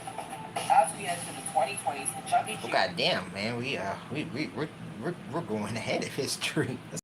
in Dallas, Montfort, Texas is still alive and well and survived the COVID-19 pandemic. Yay. With only a few changes, such as the Laser Challenge being removed, new games and rides being added, Of course. and the Sky Tubes were replaced with Play Tubes, like I mentioned before, that were closed off after 2020. Which makes me wonder, are these remnants of the Sky Tubes? Oh my goodness, brother. Yes. However, by May 2023, the location would undergo the monstrosity. Wow. You can pick any word in the dictionary better, any synonyms than monstrosity. Okay, Nathan Speeds Jr., I'm gonna call you that from now on because that's what you remind me of. Nathan Speeds. Okay, Nathan Speeds Jr. At least he can do better history graders than you do. Holy shit. You need some people better to edit or edit yourself. Known as Chuck E. Cheese 2.0. However, most people didn't seem to care since Monster had been bottless for 10 years at this point. Also, you may be wondering, why didn't I include this in a separate chapter? Well, it's because the location had been bottless for 10 years, so I thought, why not just include the 2.0 portion in the same chapter? I don't think we need explanation for that, Junior. What changed? The exterior had the new Microsoft Paint No Eyebrows Chucky logo with green, followed by brown circular designs and the new Chuck E. Cheese font on the building. As for the interior, they saw some minor changes. The walls were painted to white, carpeting was installed, new subway art was also installed, and Subway art is crazy. new arrived. They kept the booth since this was a refresh. Good job. The refresh is a cheaper version of the 2.0 remodels where stores can keep their roofs and flooring. The most major change was the addition of the 2021 model dance floor, which is just a giant TV dumped down to the ground. And just like South Wow. Austin, Texas, they would keep the Circles of Light stage. I'm not sure when the grand reopening was held, but it was likely in June 2023. Speaking of June, on June 22nd, 2023, the location kicked off. I don't think it. Well, that's a good question. You know, I don't know what it was for grand opening of. Okay, anyway, I'll get you that pass. The Summer Concert Excuse 2023, me. featuring the debut of the Bella Bunny Walkaround. They'll play and patty appearance cake. by then CEO David McKillop. The most recent change to occur was in 2024 when they received the trampoline zone, followed by the Ninja Course in 2025. And that brings us to today. As of May 2026, the Chuck E. Cheese in Dallas, Montfort, Texas is still alive and well and surviving its 2.0 remodel. It currently has a 4.2 star rating on Google. If you want to visit the location, the address is located at Oh, I gotcha.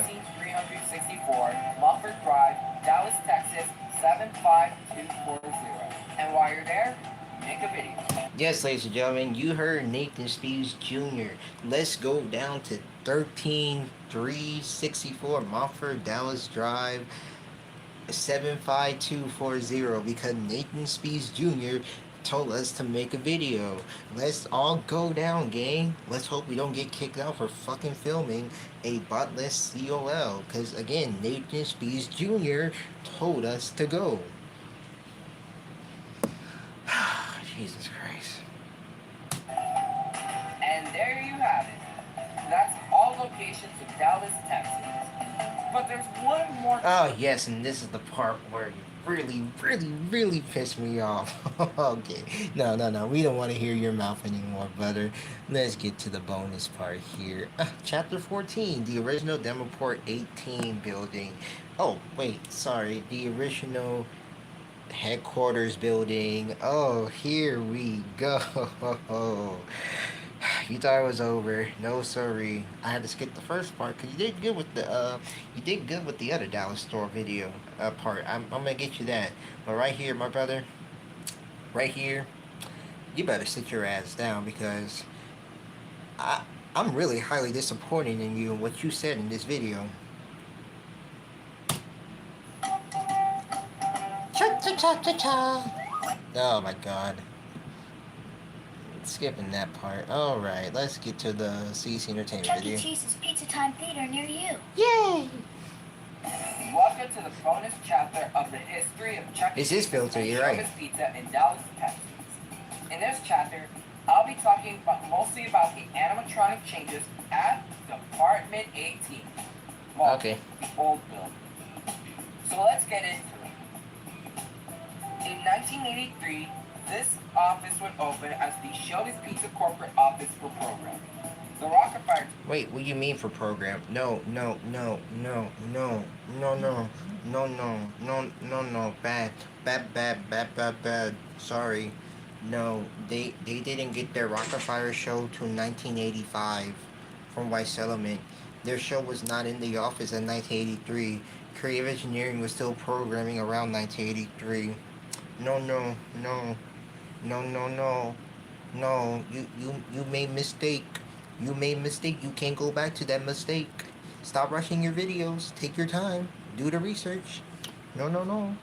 Let's see what else you mess up at. explosion. Moving on to creative engineering in Orlando, Florida, and they would be installed in this building as well as creative engineering. What? In 1986, after the merger of Showbiz Pizza and Chuck E. Cheese would move out of Sunnyvale, California, bringing the half-body animatronics to program. Well, I don't think by 1986 they were already moved to the building. Let's say like 1985 they moved over to the building. So by 1986 they were already in the building because by 1986 Showbiz took over the programming from Creative Engineering. If that makes more sense. So by the time like 1985, everything from Peacetime Theater was either trash or moved over to Texas. So by 1986, the stage was actually in Showbiz Pizza Time Incorporation office. And also the old portrait plots that would be used for display. Just like old Montfort, in 1988, they would convert the Rockefeller explosion into the CU prototypes. Oh, that's yeah. Later converting into the finalized three-stage in 1989, with the CU installation tape being filmed. That's In true. 1990, the Cyberanics would have a diagnostic tape with the three-stage following in 1991 and Okay, dude. 1993. There you go. In 1991, they would also receive the road stage True. program, and Chuck Cyber would receive a tuxedo outfit and full body. The next year, in 1992, they would receive a two-stage with full body. Okay, I thought you had mentioned this, and I probably didn't hear you well enough when I was listening to it, but that's good. I'm glad that you include this clip in here. Okay, perfect. You're doing good. You see, you're slipping up, and now you're getting back on my good side. So that's good. So I'm hoping that you stay on my good side throughout this rest of this video, because I really hate to, criticize you again. Now followed by a one-stage in 1993. Okay, good. With the diagnostic tape following with the iconic skit comparison Yep. with the May 1992 segment 3. Yep. showcase. There you go. I don't know where chose on McDonald's, but okay. There was also rumors about a two-stage installation tape being a thing, but right now it's lost meaning. Yeah. Then, in 1996, they would have the Awesome Adventure Machine for programming. Wrong.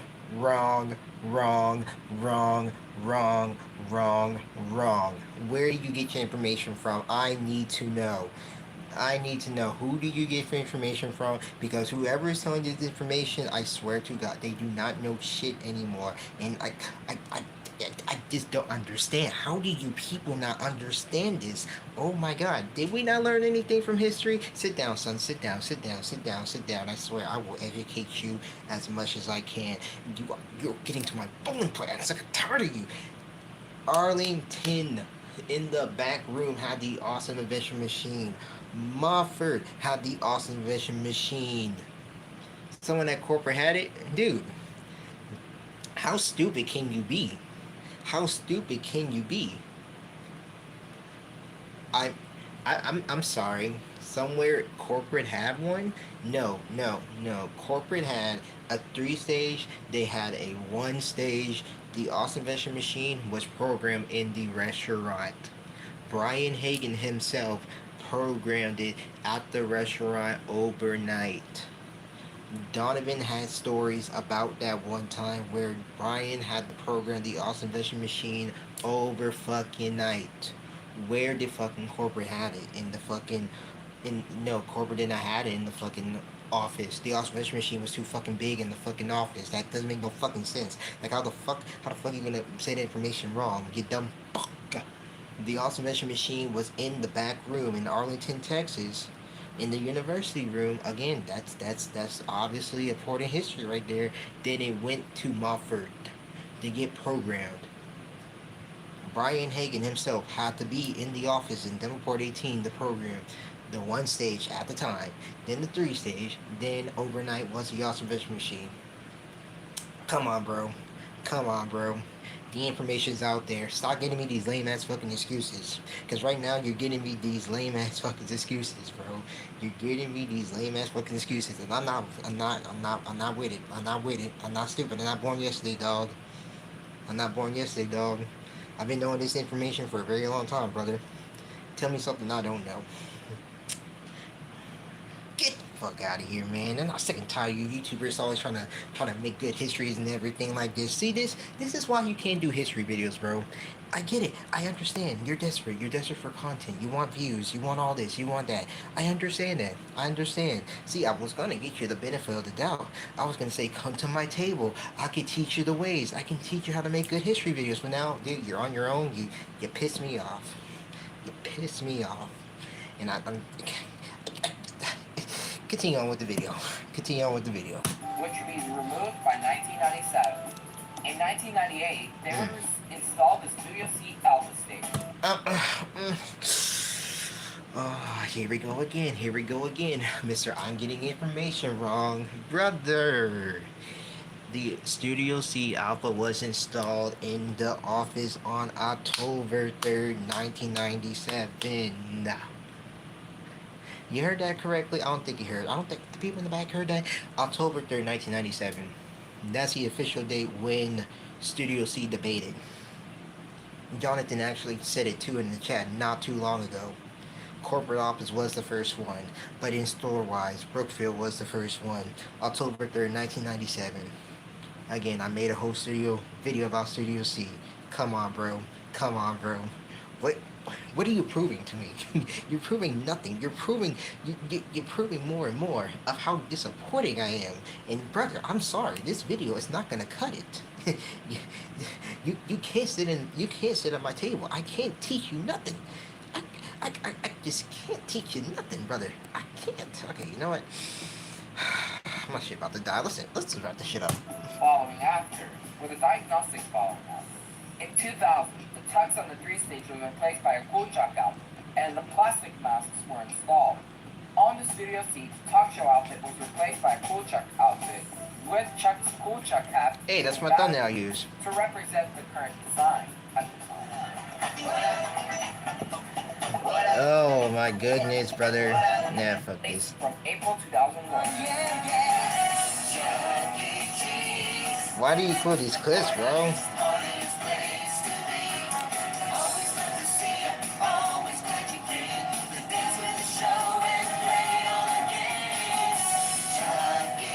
I know, ill indeed.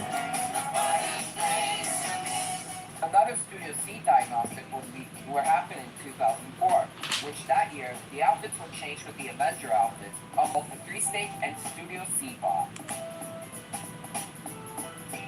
Oh, nice correction. At this point, Helen had received the orange Cheeto-looking hair. Cheeto-looking hair is crazy, bro. Then, by 2013 to 2014, the Studio C Chuck received the Rockstar outfit. And sadly, in 2015, they would close down the office and relocate to Irving, Texas, which the 3-stage was converted into the CU1 stage. Wait, So did they move from urban Texas or did they stay in urban Texas? I'm sorry, move from urban Texas. That's crazy. Where was the original office then, at guys? Chuck received a Rockstar out. And sadly, in 2015, they would close down the office and relocate to Irving, Texas, Oh, okay, cool. I guess. which the 3-stage was converted into the CU1 stage. And the studio scene would basically just be featured with the talk show set. And that's it. Conclusion. No one cares about conclusions. You know what, Hylia? You know what? I'm gonna give it on to you.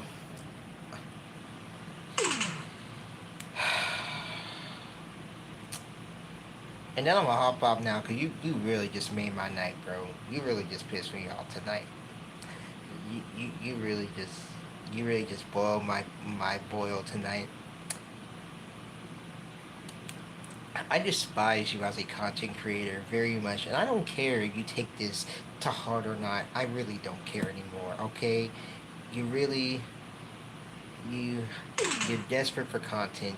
You're desperate for views. You do shit out of the fucking blue for attention. And right now, my friend, maybe I got your attention. Maybe I did. Who knows? But brother, you'll never be up top. You will never be up top like the rest of these people out here. If you want to make a really good history video, please do your research. Please write a good script. Please do better editing. Stop going to your people for information. Again, I gave you the offer, but I'm declining your offer because what you just showed me was so much disappointment. So much disappointment. And honestly, man, do better. Because you were doing good in some cases, but this ain't gonna cut it, bro.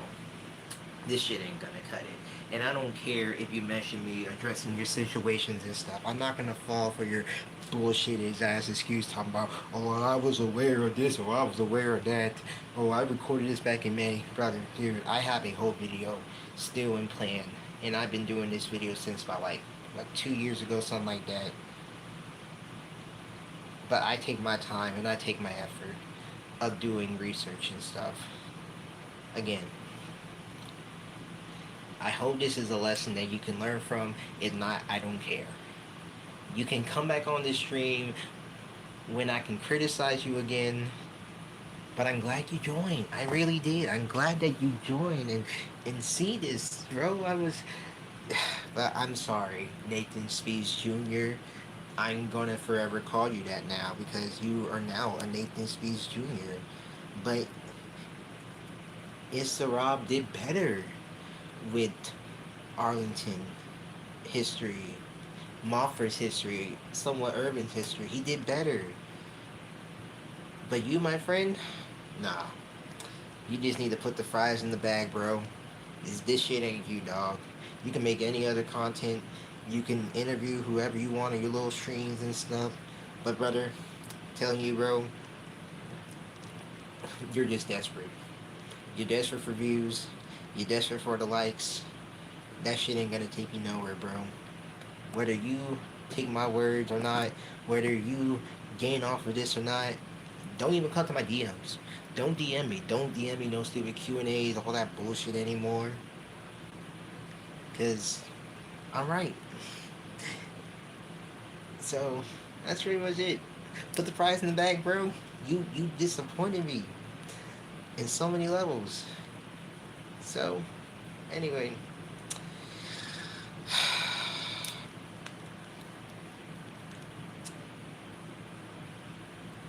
And I'm glad you really came in tonight. I'm really glad you did. You know what, guys? That's a wrap. That is a wrap for this stream. We're about to get on out of here.